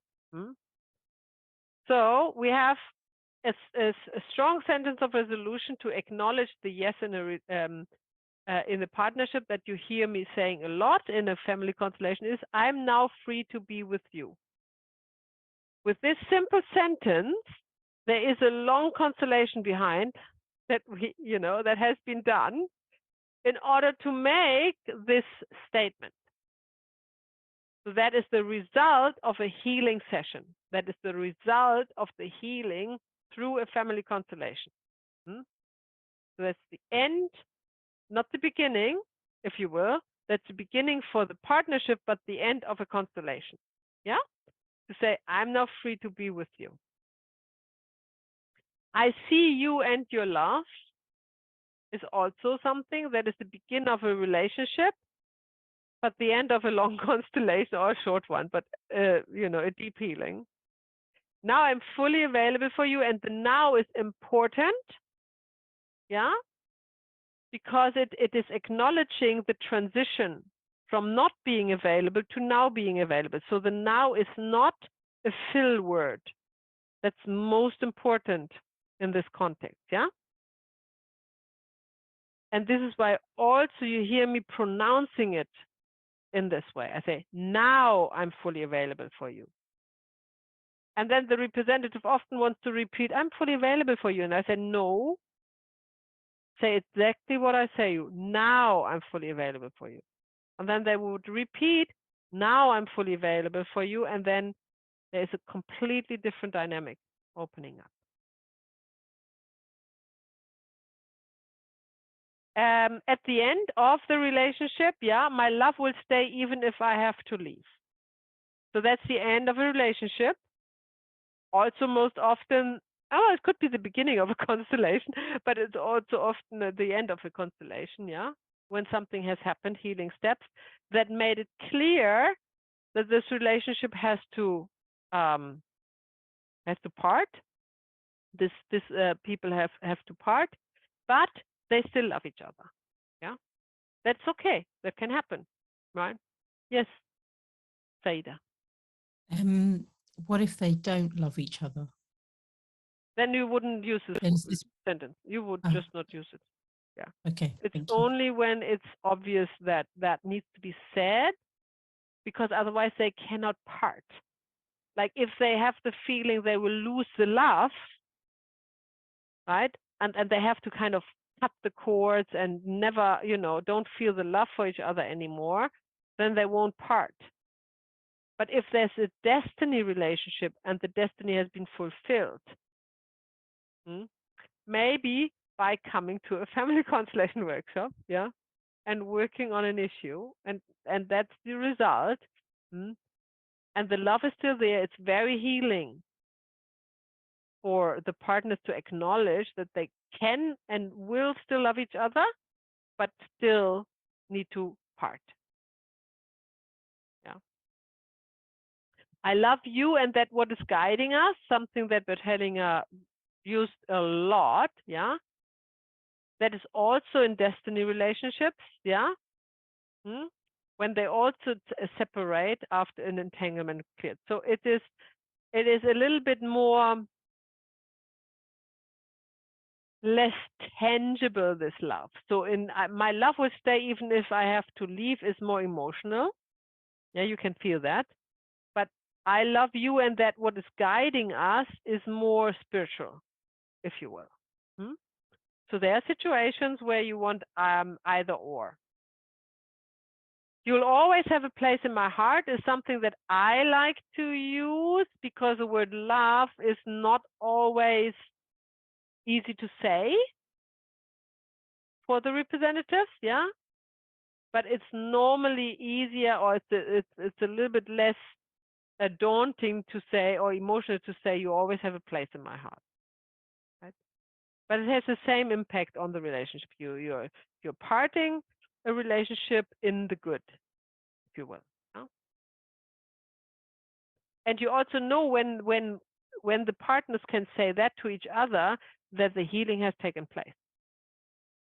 Yeah. So that's also when this is true. You ask the representative, is this true? When you say they say yes, then you know that the entanglement has been cleared, and they truly have reached another step, right? So that's also for you to reflect on that the peak of the constellation, and you can break it up here. Yeah. And then there's also very common when they have children together, yeah, but the love is not felt, yeah, then they can say, through our children we always be connected, because that's just simply true. That's a fact. And by acknowledging it, they don't need to acknowledge to love each other when they don't feel that. Absolutely, because they only can acknowledge what is true. But if they have children, they definitely can acknowledge that will always bind them. or connect them. Then there are a couple of other yeses that you can use in other relationships. For example, to ancestors. Yeah, I honor you and your death. That's a simple yes. I accept that you are dead, and that I honor whatever whatever you have endured or did or did not do for dying. And I give you a place in my heart. Same.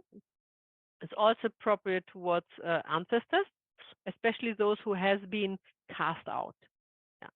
So that's then the healing movement for the ancestor that has been cast out is I give you a place in my heart. So it's not only for a romantic relationship. There is also yes to God, by the way. So we occasionally have a representative in a constellation that is representing God, especially in a religious context. Yeah. So there is also yes, but the yes is not yes, you are God, the Almighty, and I'm nobody. So it's a spiritual God, right? We are not acknowledging illusions. We are acknowledging what is true.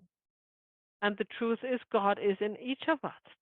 So when you have God there, actually sometimes in a constellation, I put them on a chair, right?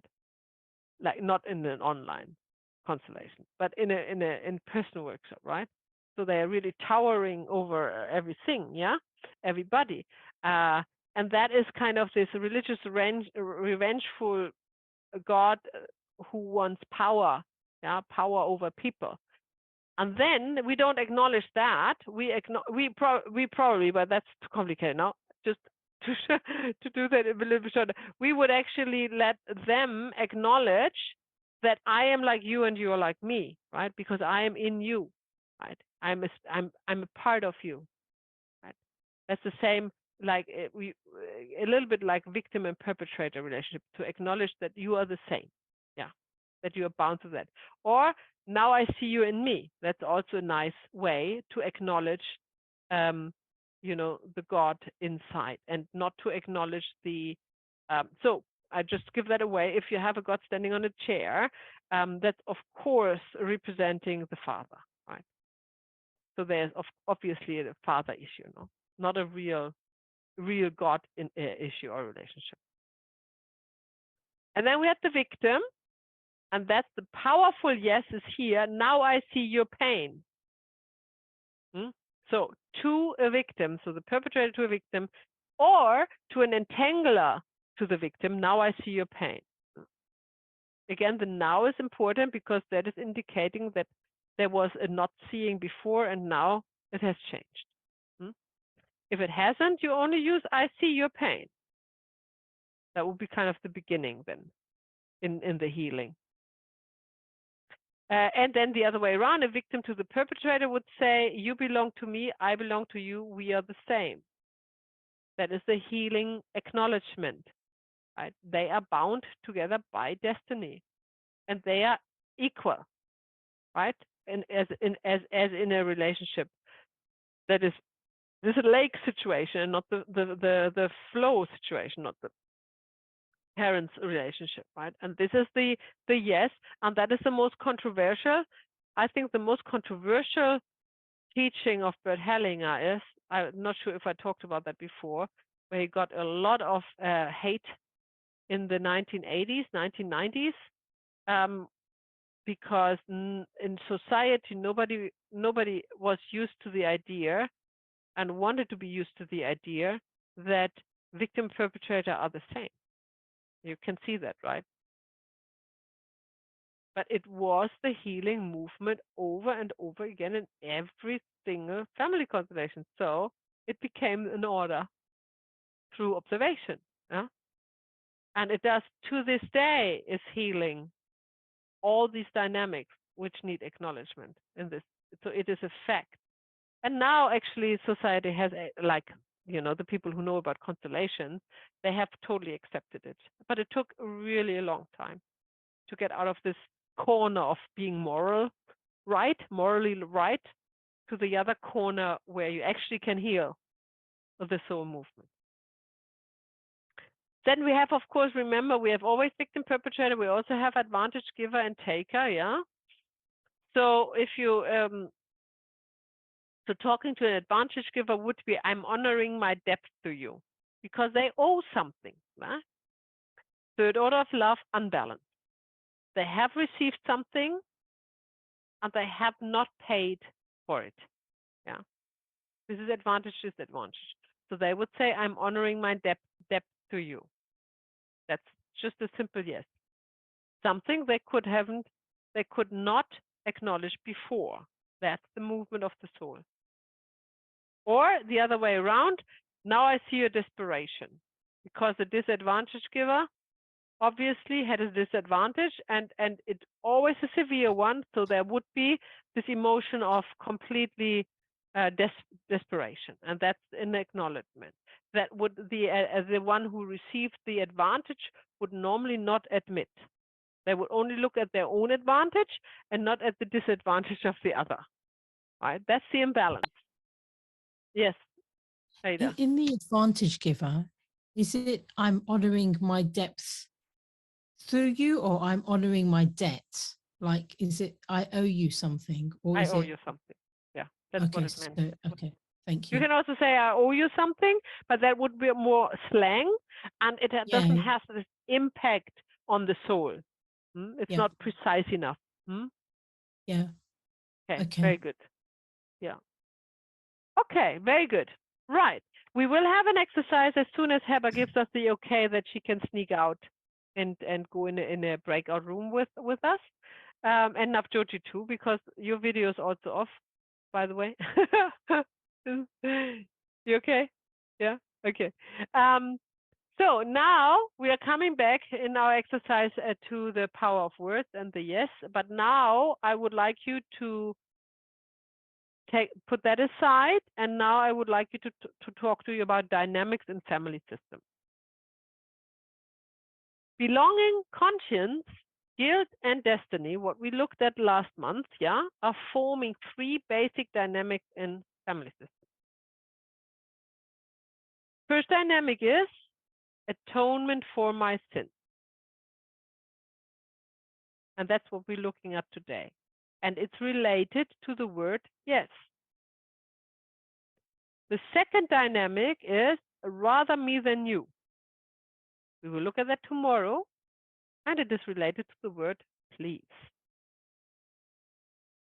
And the third dynamic is I follow you, and that dynamic is related to the word thank you. And we do that obviously then in part 3 of our module 2. All of these are a breach of the orders of love, either 1, 2, or 3, yeah? Or all, or 2, at least 1, yeah? And it will come up in a family constellation because one of the descendants is entangled and shows this dynamic. So the family soul can look at it and heal it.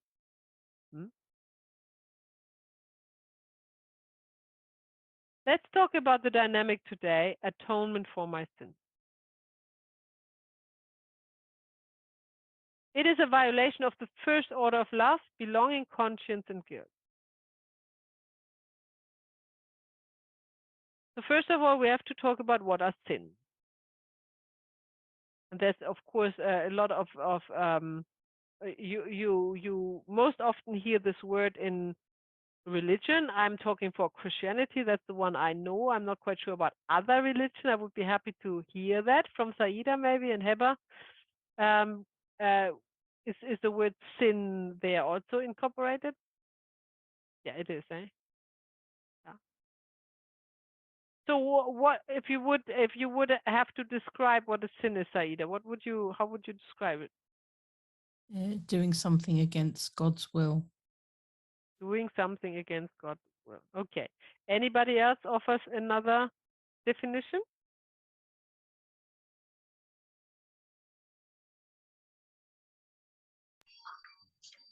What is if it's not in a religious context?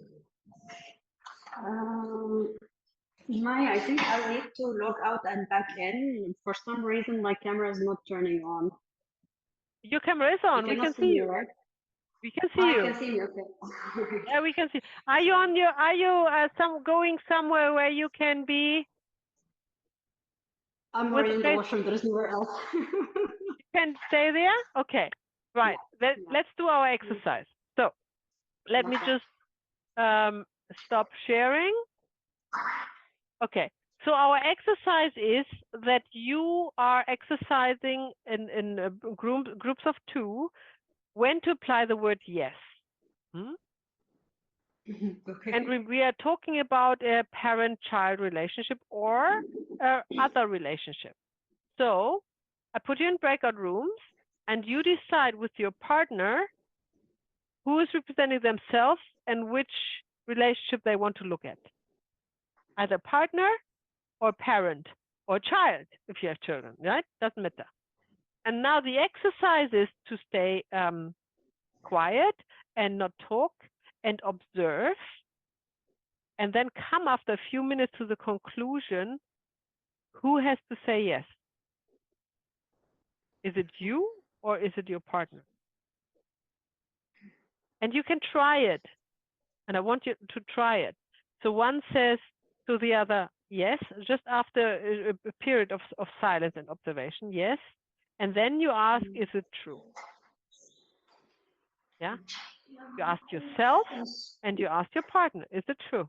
And if it's not true, then try the other way around. Yeah.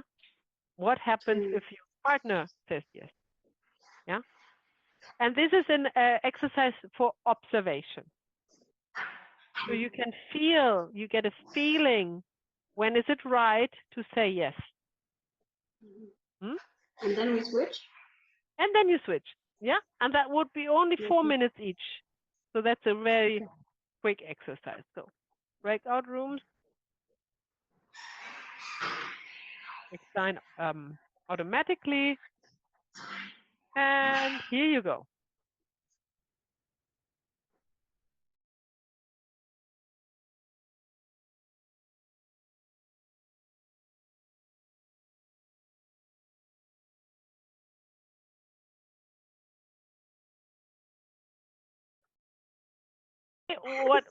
How was it for you? So it's interesting because when Saida and I were first, she asked me about her mother, and as soon as she said her mother, I was like, yes, came up popping up in my mind. Aha. So you are representing the mother. Yes, yeah. So and then we tried. I didn't tell her anything. We tried to connect a bit, and I could just feel like her mom wants to say a big yes to her. She's so proud. She loves her, but for some reason, even if she can say it on a soul level as we connect now, but she cannot actually say it to her in life. But you said it in this exercise. Yes. It was a big yes for her. Very good. And then Saida, she was asking me about her sister, and then we were thinking that we never discussed the sibling situation. Yeah. So Well, because siblings it got are equal, right? pretty much equal, but then there is an order of precedence in siblings, yeah? So if she's younger, then the older's supposed to say yes to the younger, right? Yes, but the younger can also say yes to the older, of course, right? Okay. So that's possible. But the younger can say please to the older, but the older cannot say please to the younger. Okay, all right. That's interesting. So that's why, yeah, we passed her sister thing, and then we went to her daughter, and yeah, and Saida was able to say yes back to me, yes. And Very for good. the daughter, I was only thinking of please and thank you. Wow, that seems to be all very much in order. Yes, Right? yeah. Very good. Yes. And yes. then when you swap, when we swapped, we tried with my ex husband, and it was really interesting because Saida, she was like, I want to say yes, but I can't. And at the same time, I cannot say no. Yeah. And what was it for you then, when you were representing yourself? I Did you could want to say say yes, but yeah, yes. I could say yes, but only if I kept a certain distance. Interesting. Yeah. So yes, So it's in this really interesting case, because when there is a yes yeah, with a but, yeah. you would, in a Mm, family constellation, you would express that as yes, but I need some time, right? Because distant is normally distance ah, in time, like, wow, okay. you know, in a family constellation. Right? Yes, it's interesting because Yeah, situations kind of hot and cold, just as Saida described it. He wants to say yes, but he doesn't know how to say it. interesting. Yeah. So Because if a person wants interestingly, to say yes, yeah, yes, Saida. oh no, I was going to say Heba said to me, is it yes? So which one do you choose, yes or no? And I said, this thing, I have a desire to say yes, but the no is keeping coming up and it's holding me back. Interesting. Huh? So the yes is not Mm, available in this case, right?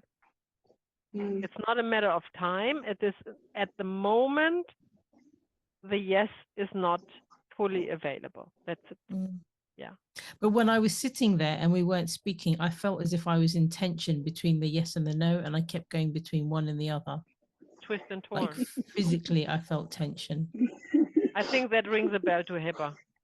Oh. I think she would pretty much know what that means, right? he is already in between. He doesn't really. He's like it's like going hot and cold, just like you said. Mm. Yeah. So if Mhm. someone is like going between the two, yes and no, does this mean that they cannot make up their mind or? Yeah, it could be anything. That doesn't. It's not the end. Like in a constellation, that's probably not the end. That was just an exercise. If it would be a full-fledged constellation, you have to see Mm, where it leads you. Hmm? okay, so in a situation like that, then it needs further investigation. Yeah, yeah, yeah, yeah. You would definitely see why is the yes not available. So you would, go further into this Mm, family system. Always mm, considering that you can only work with the people of your family system, right? yes, yeah. Yeah. Good. Thank you, Heba. You can turn off your. Oh, thank you for accommodating my crazy day. That's all right. No I, worries. I really apologize for everybody. I usually work from home on Friday. It's been a little bit unfortunate for the past 2 weeks. Yeah. It was the same last time, wasn't it? Anyhow. Yeah, yes, exactly. But hopefully for the next 3 sessions, I'll be home. Anyhow, we see you tomorrow. Anyhow, on the weekend, right? Right. Okay. Good. All right. So who's sharing next? Saida. That's the same group. Um, yeah, so it was funny. So when I said it was my mum, actually now when I look back, I think I made the easy choice, although at the time it didn't feel like that. And maybe that's because Hibba just like immediately she said yes. And I Mm. wonder what would have happened if I'd chosen my dad, what would have come up. Ah. Yeah. Yeah. Mm-hmm. So there's a feedback for me there. And actually even my sister, because when you were explaining that, like, could I say yes to her? I don't know yet. So did I take the easy choice? I don't know. But when we swapped places and Hibba was my daughter, then I don't know, it just it felt so easy for me to say yes unconditionally, and actually even just kind of like, dare I say, pushing her away a little bit and saying it now go, like, because Yes, perhaps go. because of Yeah. the age that she's at, and so she's becoming independent and starting to live her own life. So Wonderful. yeah, Wonderful. yeah, So this is on multiple ways an exercise. Of course, there is no such thing as a demonstration when you work with soul movement. So it's always real, even mm, though it's not a full-fledged family constellation. And secondly, the observation is here key, that you can clearly say for yourself as a representative, either yourself or somebody else, if there's a yes or not. Right? yeah, You can say that. You don't need to explain it to anybody. You just know. right? Yeah, and actually the distinction between the two was really interesting, because I think when it was Hiba and she was saying the yes, it was so clear. But then when I was being asked to say it, I found it quite difficult being in conflict between it's whether saying it or not saying it. So, and when a representative finds a conflict, is this not a yes? The yes is always clear. Yeah. That is not a yes when that is not clear, right? So for our work, we take it not as a yes. Yep. Very good. Thank you for Thank sharing. you. Okay, Eva, how was your exercise with Navjoti? Yeah, first of all, again, it was like a great experience, and I'm like, well, wondering how the things can go so easily at the same time and hard also. Because first I was a partner for Najoti, and while I was looking at her, I felt like I can't wait to say yes. I wanted to say yes, yes, yes, yes immediately, and I have no doubt that I need to say yes. It was like totally 100%, and I was sure. I was like still waiting for the time. Okay, but I know already the answer. It was like totally clear. And later, yes, and also she wanted to, and she said yes to me, and we both felt that it's true, and it was like no doubt, as I mentioned. And then when we switched, she was my partner also. So we tried to check our relationship.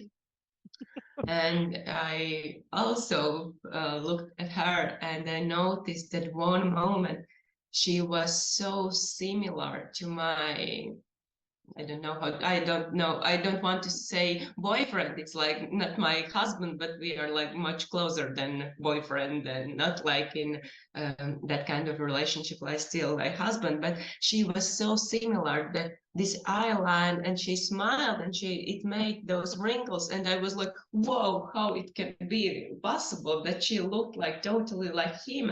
And she started to cry one moment, and she even cleared her eyes like he does, because he's like not or some, but he's that like always like this, and then and like smiling, and I was like, whoa, how it could be like that. Wow, yes, that's So really, that's how the field works. And was there a yes? Did she say yes? Yeah, she said yes, I said yes. We both again felt it's like true. Yeah, but it was like this similarities. It was like mind blowing for me. Yeah. So thank you. Okay, very good, Eva. And Navjoti, how was this from your perspective? Am I clear? I got this new mic. Is it clear? The mic is great. Yeah, it's much better than before. Thanks. Okay. Yeah. So the first one, when I was looking at my husband, Eva was my husband. Yeah, I was very curious because he's always distant and always upset with me. So, but in her smile, I saw the man I love. So I'm always very confused with him. So I was wondering, okay, there's his smile, the nonchalant smile. I don't know what it means. And then in the end, when she said a very relaxed yes, I was relieved. And of course, for me also, it was a yes. I was hoping for a yes. So yeah, it was. And then when she said that, I couldn't wait to say yes. I was actually surprised because he doesn't even talk to me nicely. He's always upset. So that was an eye opener.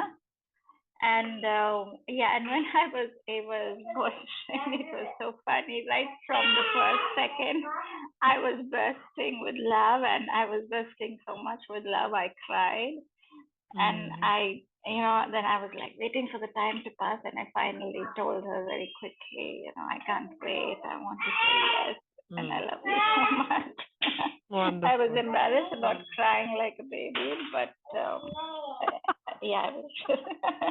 Wonderful. Yeah. Okay, that's wonderful. Thank you for the feedback. So, in the first part of the exercise, when you were surprised that Eva, as a representative of your husband, has this clear yes for you, remember it's a soul movement, right? It does not necessarily have to do with the reality. Yeah. And also, from your What does perspective, that mean? yeah, from your perspective, you feel dismissed, right? Because Yeah. there's something in your life, in your family system, that feels this dismissal. And you are looking for a relationship that's called a destiny relationship that is mirroring this feeling that might not be yours, it might be an ancestor's, and that's mirroring that to make you aware of it, right? That does not mean that he, on a soul level, doesn't love you. Yeah. So we have always take that apart. That's, and when it's not about your own life, when you are more experienced and you start to train with practice workshops and with friends and family and so on and so forth, you will ease into this field where your own emotions don't play a role and your own expression. You will ease into that field, and then everything becomes more clear. It is very hard to consolate for yourself. I find it almost impossible. So I would not even consider to do that, because you simply cannot connect to the field because your emotion is so charged. Yeah. But as a facilitator for others, you won't be. Or as a representative, as you just have been with Eva. So that's where that's the difference, right? Okay, very good. Thank you for sharing. Wonderful. Okay. So, by the way, sharing, I will just share my screen again.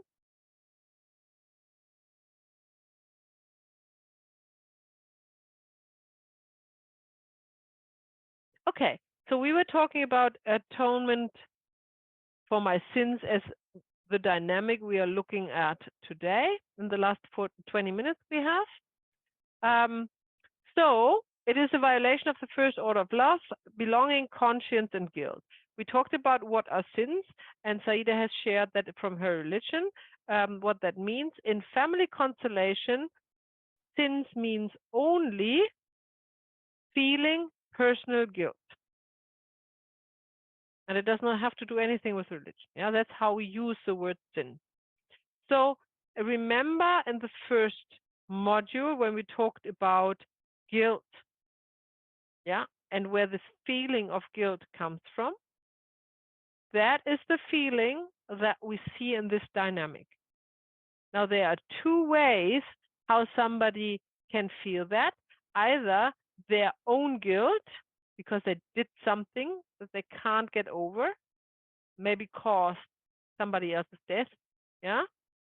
Or they are entangled with a family member, an ancestor, who has this feeling of guilt, and they feel it as if it would be theirs. So every time you are entangled, you feel that emotion as if it is yours. So there is no way of telling if it's yours or if it's from somebody else, unless you look at it in a family constellation. So the feeling feels the same. Yeah. Now, the fact is that we have talked about guilt before. Guilt is ego made. Yeah. Because if you're religious or not, but if you accept that things need to be as they are for some reason that you probably cannot grasp, yeah, then we talked about that with free will. You remember free will and free choice? Then it could not have been any different. Only the ego thinks I have the power to change the course of life. Yeah. That's just a mind construct in the ego mind. I have the power. I could have done it differently, and then it wouldn't have happened. But that's not true. That is denying the fact, or that is not acknowledging what it has happened. And it can only happen because it's meant to happen. Yeah. So the guilt is a construct by the ego mind. I just want you to realize that. Yeah. maybe doesn't make it easier to feel the guilt. But if we're talking about guilt as an emotion that you are not that you are not woven into in this moment, into the state, when you're looking at it from the eyes of an observer, of a scientist through a microscope, yeah, then you see clearly guilt is not existing other than in the ego mind. Because if you want to talk it in a religious context, you are the hand of God is here in play.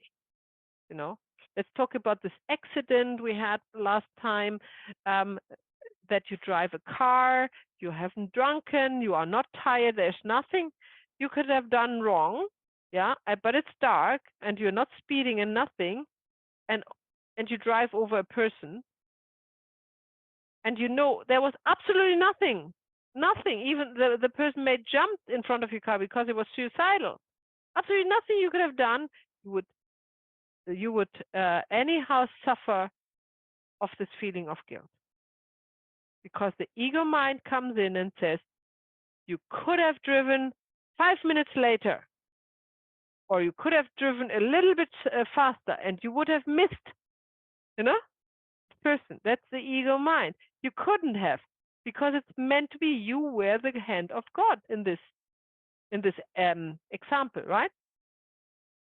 So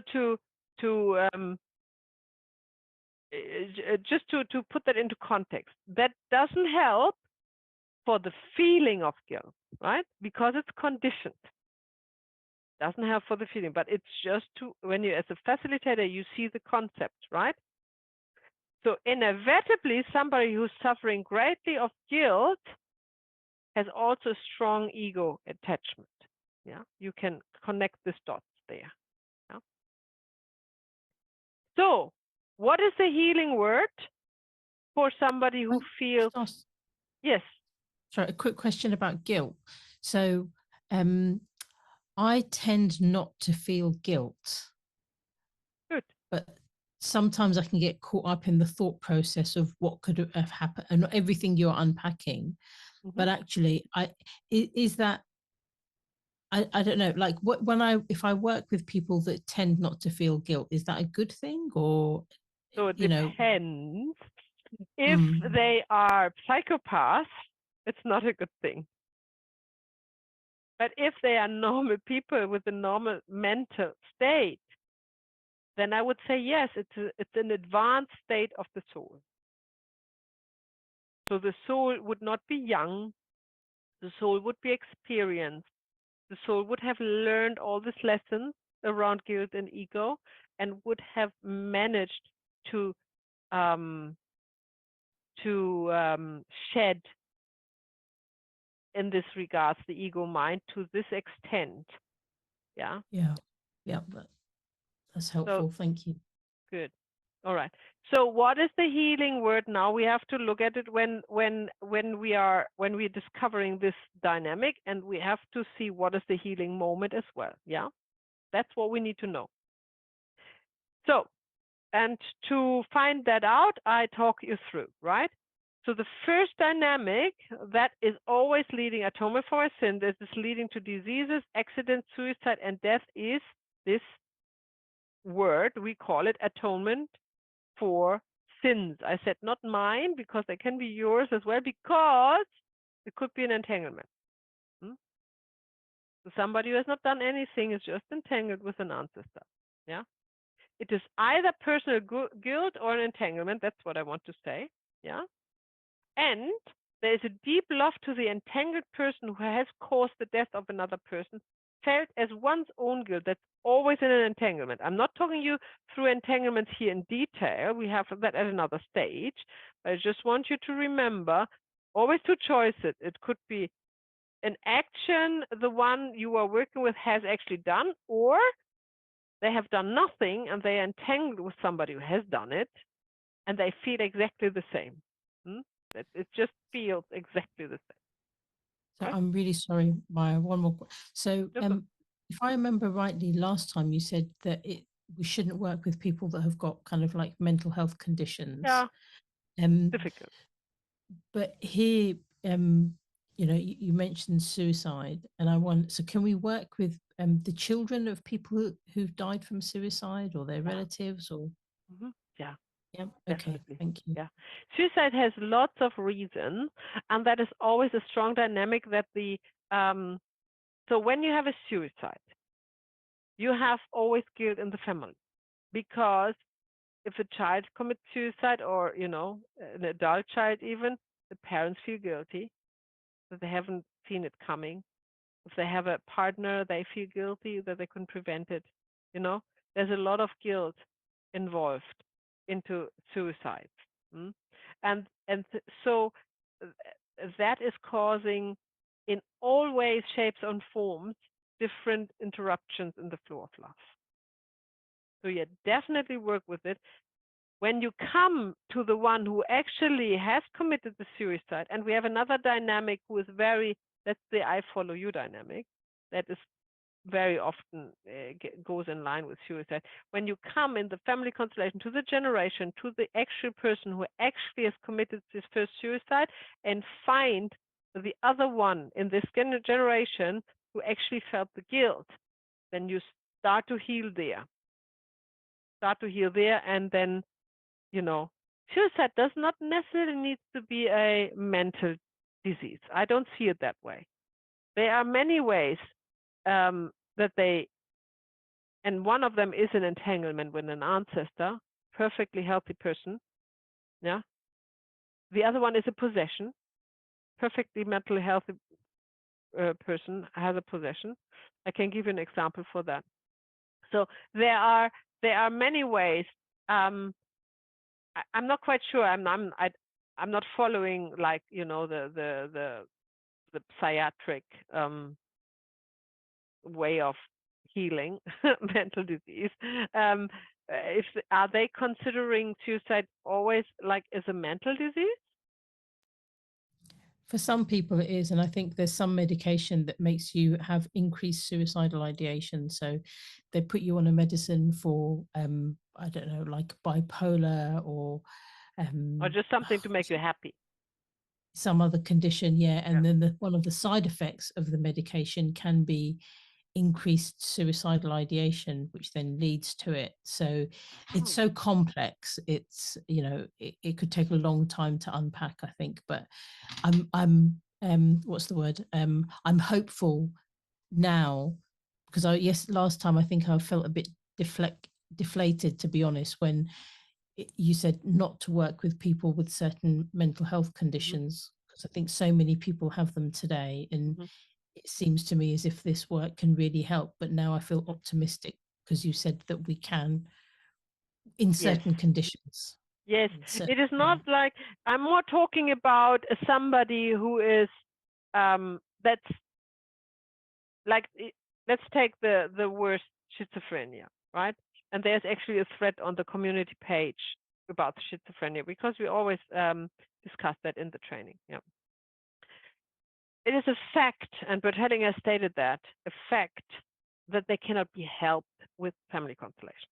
So if you have a schizophrenic client, yeah, they literally run in circles also in a family constellation. So it's a waste of time, really.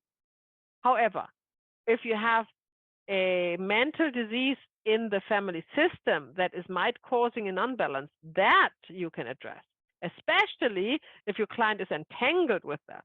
So your client might look like he is mentally impaired, but in fact, he's just entangled with an ancestor who is. So that you can help. An example of that would be, I know somebody who has anorexia, and there's lots of entanglements, and I can see it. Yeah. Definitely. Okay, so you can. So when we talk about mental illness, I'm not talking about these. I mean, I wouldn't classify that all as mental. I know that you might find that like anorexia or obesity, or it's all labeled, or whatever is all labeled as mental disease. I wouldn't do that. For me, mental disease is clearly somebody who is in the psychiatric clinic. you know, or Yeah, in heavily the U- medicated. Yeah, in the UK, anorexia is treated as a psychiatric illness. I don't know whether I would subscribe. So there's lots that when you are facilitating family constellations, you don't want to even go there. You know, there is Okay. lots that the doctors say that you don't see in a family. Like, for example, they are treating a disease, and we know from family constellation every Yeah. disease has a background in the family system, and then they just, you know, they just treat the symptom basically, and that's treatment of disease. So we stay away from that and don't mix it up, because it's endless discussions, and you cannot discuss it over a dining table or a coffee table with anybody who, you know, who it's separate. It doesn't cross over. I think it does not cross over any kind of school medicinical approach, meaning the allopathy or the psychiatry or anything like this is not really crossing over with family constellation. Yeah, so keep that separate. Yeah, but one could use it as an additional thing Definitely. to do, as another road to go down. Oh, 100%. I mean, yeah. Okay. For me, that is a no-brainer. That is the most efficient way of healing anyhow. Any kind of disease is family constellation. Yeah, I think right? so too. Yeah, thank But you. you cannot argue with people about that. You know, it's just not, there's just no understanding for it. And so you might as well not. But if you do your own thing, so to put it completely clear, when I was talking about mental disease, I'm not talking about all these diseases you were just mentioning. I'm talking about full-fledged psychosis thing, like schizophrenia, full-fledged. Everything else is for me a disease. And just because the psychology is labeling this as mental doesn't make it mental, because we see in family constellation it's mainly not mental, it's mainly an entanglement, right? A trauma of some sort, right? So that's how we approach these kinds of healing sessions, if you will. Okay, good. Atonement is to look at the dead, because there's always a dead, and you don't have any of these three dynamics we are talking about this in this module without somebody dying, right? That's normally what you get. So atonement is to look at the dead and realize his and her destiny with love. Yeah, that's the true atonement, because what atonement is standing for is, or this feeling of guilt and sin is not to look at that what has happened, meaning not to acknowledge it, and rather inwardly look and make it my own thing. So it's, Bert Helling also says, it's the denial of the acknowledgement of the true victim. Because the one who is feeling guilt makes himself a victim and is not actually acknowledging the true victim. Yeah. So it's kind of not looking at it. And either the client or the one, more likely the one they entangled with, yeah, that we are then working in a family constellation. So what heals here is to find the real victim, yeah, and the real victim and perpetrator situation, and let them face each other. So nobody can look away. Yeah, they have to face each other. Yeah. And that, as soon as they look at each other and acknowledge each other with a yes, I see you, just simple, I see you, the one who's entangled is free. His duty is done, free, right? And this feeling of guilt will be completely gone. And it's beautiful to see what a relief is going through the representative or the client when this is just solving into nothingness. Yeah, this feeling of guilt. So this is why Bert Hellinger says sins are, when we work with sins, are feeling of personal guilt. Feeling personal guilt. There is not such thing as having guilt. It's a feeling, it's a mind concept that is deep embedded in the cell, really, really strong. This emotion comes from an ancestor most often, yeah. And I don't want to confuse you, but you see this dynamic combined with each other through multiple generations, yeah. So atonement for my sins or their sins or for sins in general, yeah, can be combined with the rather me than you dynamic, which we talk about later. Okay, so just like this is another mantra to understand this dynamic. What is denied here? We always look in family constellation who is missing, who is not acknowledged, what is not acknowledged, meaning what is denied. Yeah, where is the love denied? That's what we're looking at. That's our detective work. We have to find that gap. Yeah, and what is denied in this dynamic is a relation of the perpetrator with the victim. That's denied, or the other way around. Guilt is normally a feeling of the perpetrator towards the victim, yeah? And the perpetrator cannot look at the victim, right? To acknowledge their own action and take over responsibility. They look away from the victim and rather feel guilty. You get that? As soon as they look at the victim, they don't feel guilt anymore. So it's a substitute. And because the perpetrator is denying the relationship with the victim and the yes, it manifests itself in the future generations over and over and over again. So you have the dynamic atonement for my sins often through each and every generation. Yeah, very often. So what needs to be acknowledged here? Obviously, that the sin is forming a lasting relationship between victim and perpetrator. And it's of course not a sin, it's an act. It's just a simple act that has caused somebody's death. Eye contact and acknowledgement between perpetrator and victim is key. Yeah, and we go there with our magic 3 words. Right? That will move the victim. That will move the perpetrator towards the victim.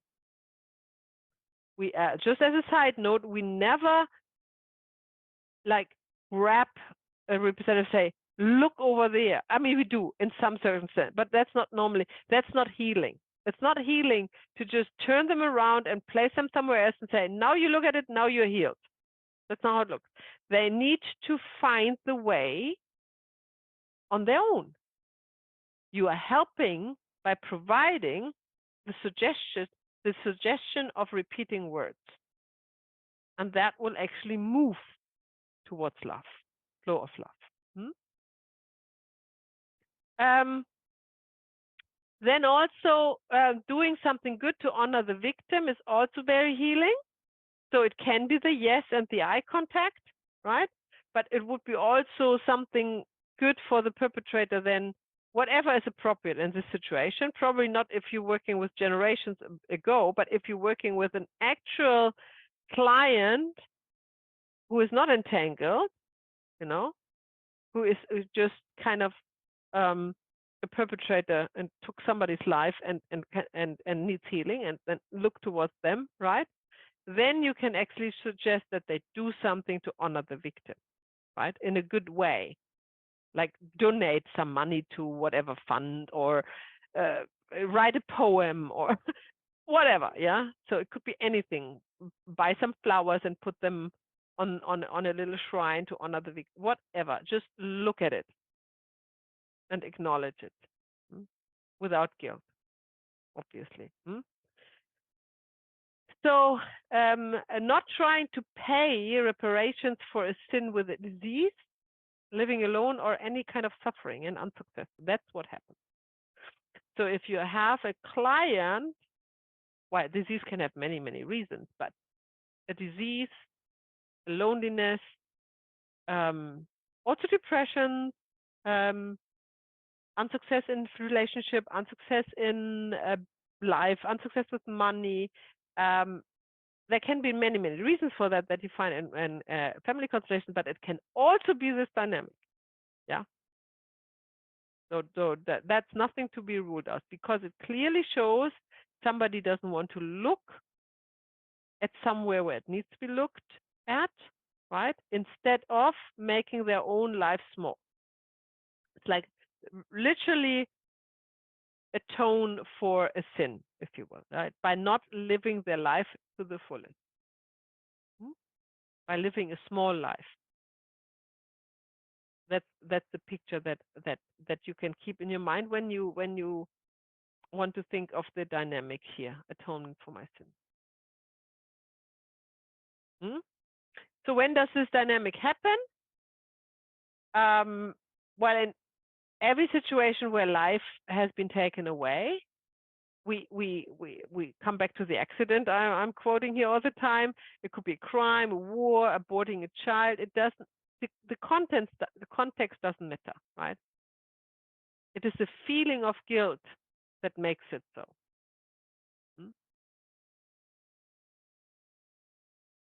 So what here is dedication, devotion, and commitment of the perpetrator towards their own actions, and the result causing the suffering in the victim. That heals, not this feeling of guilt. That doesn't help anybody. And this means feeling guilty is a substitute to avoid going through the pain and doing what's needed, connecting with the victim through love.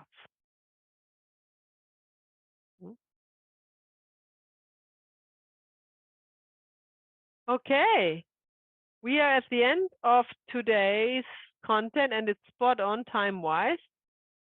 So let's round it up and ask me some questions if there are still some left.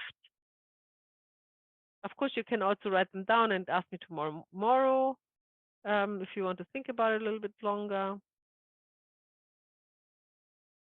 All good? All right, cool. So I see you tomorrow, same time, same place. Yeah, this is very good. Thank you. Thank you, Maya. Awesome. Very good to have you. I'm looking forward for tomorrow. Thank you. Bye. Bye, everyone. Thank you. Bye-bye. Bye.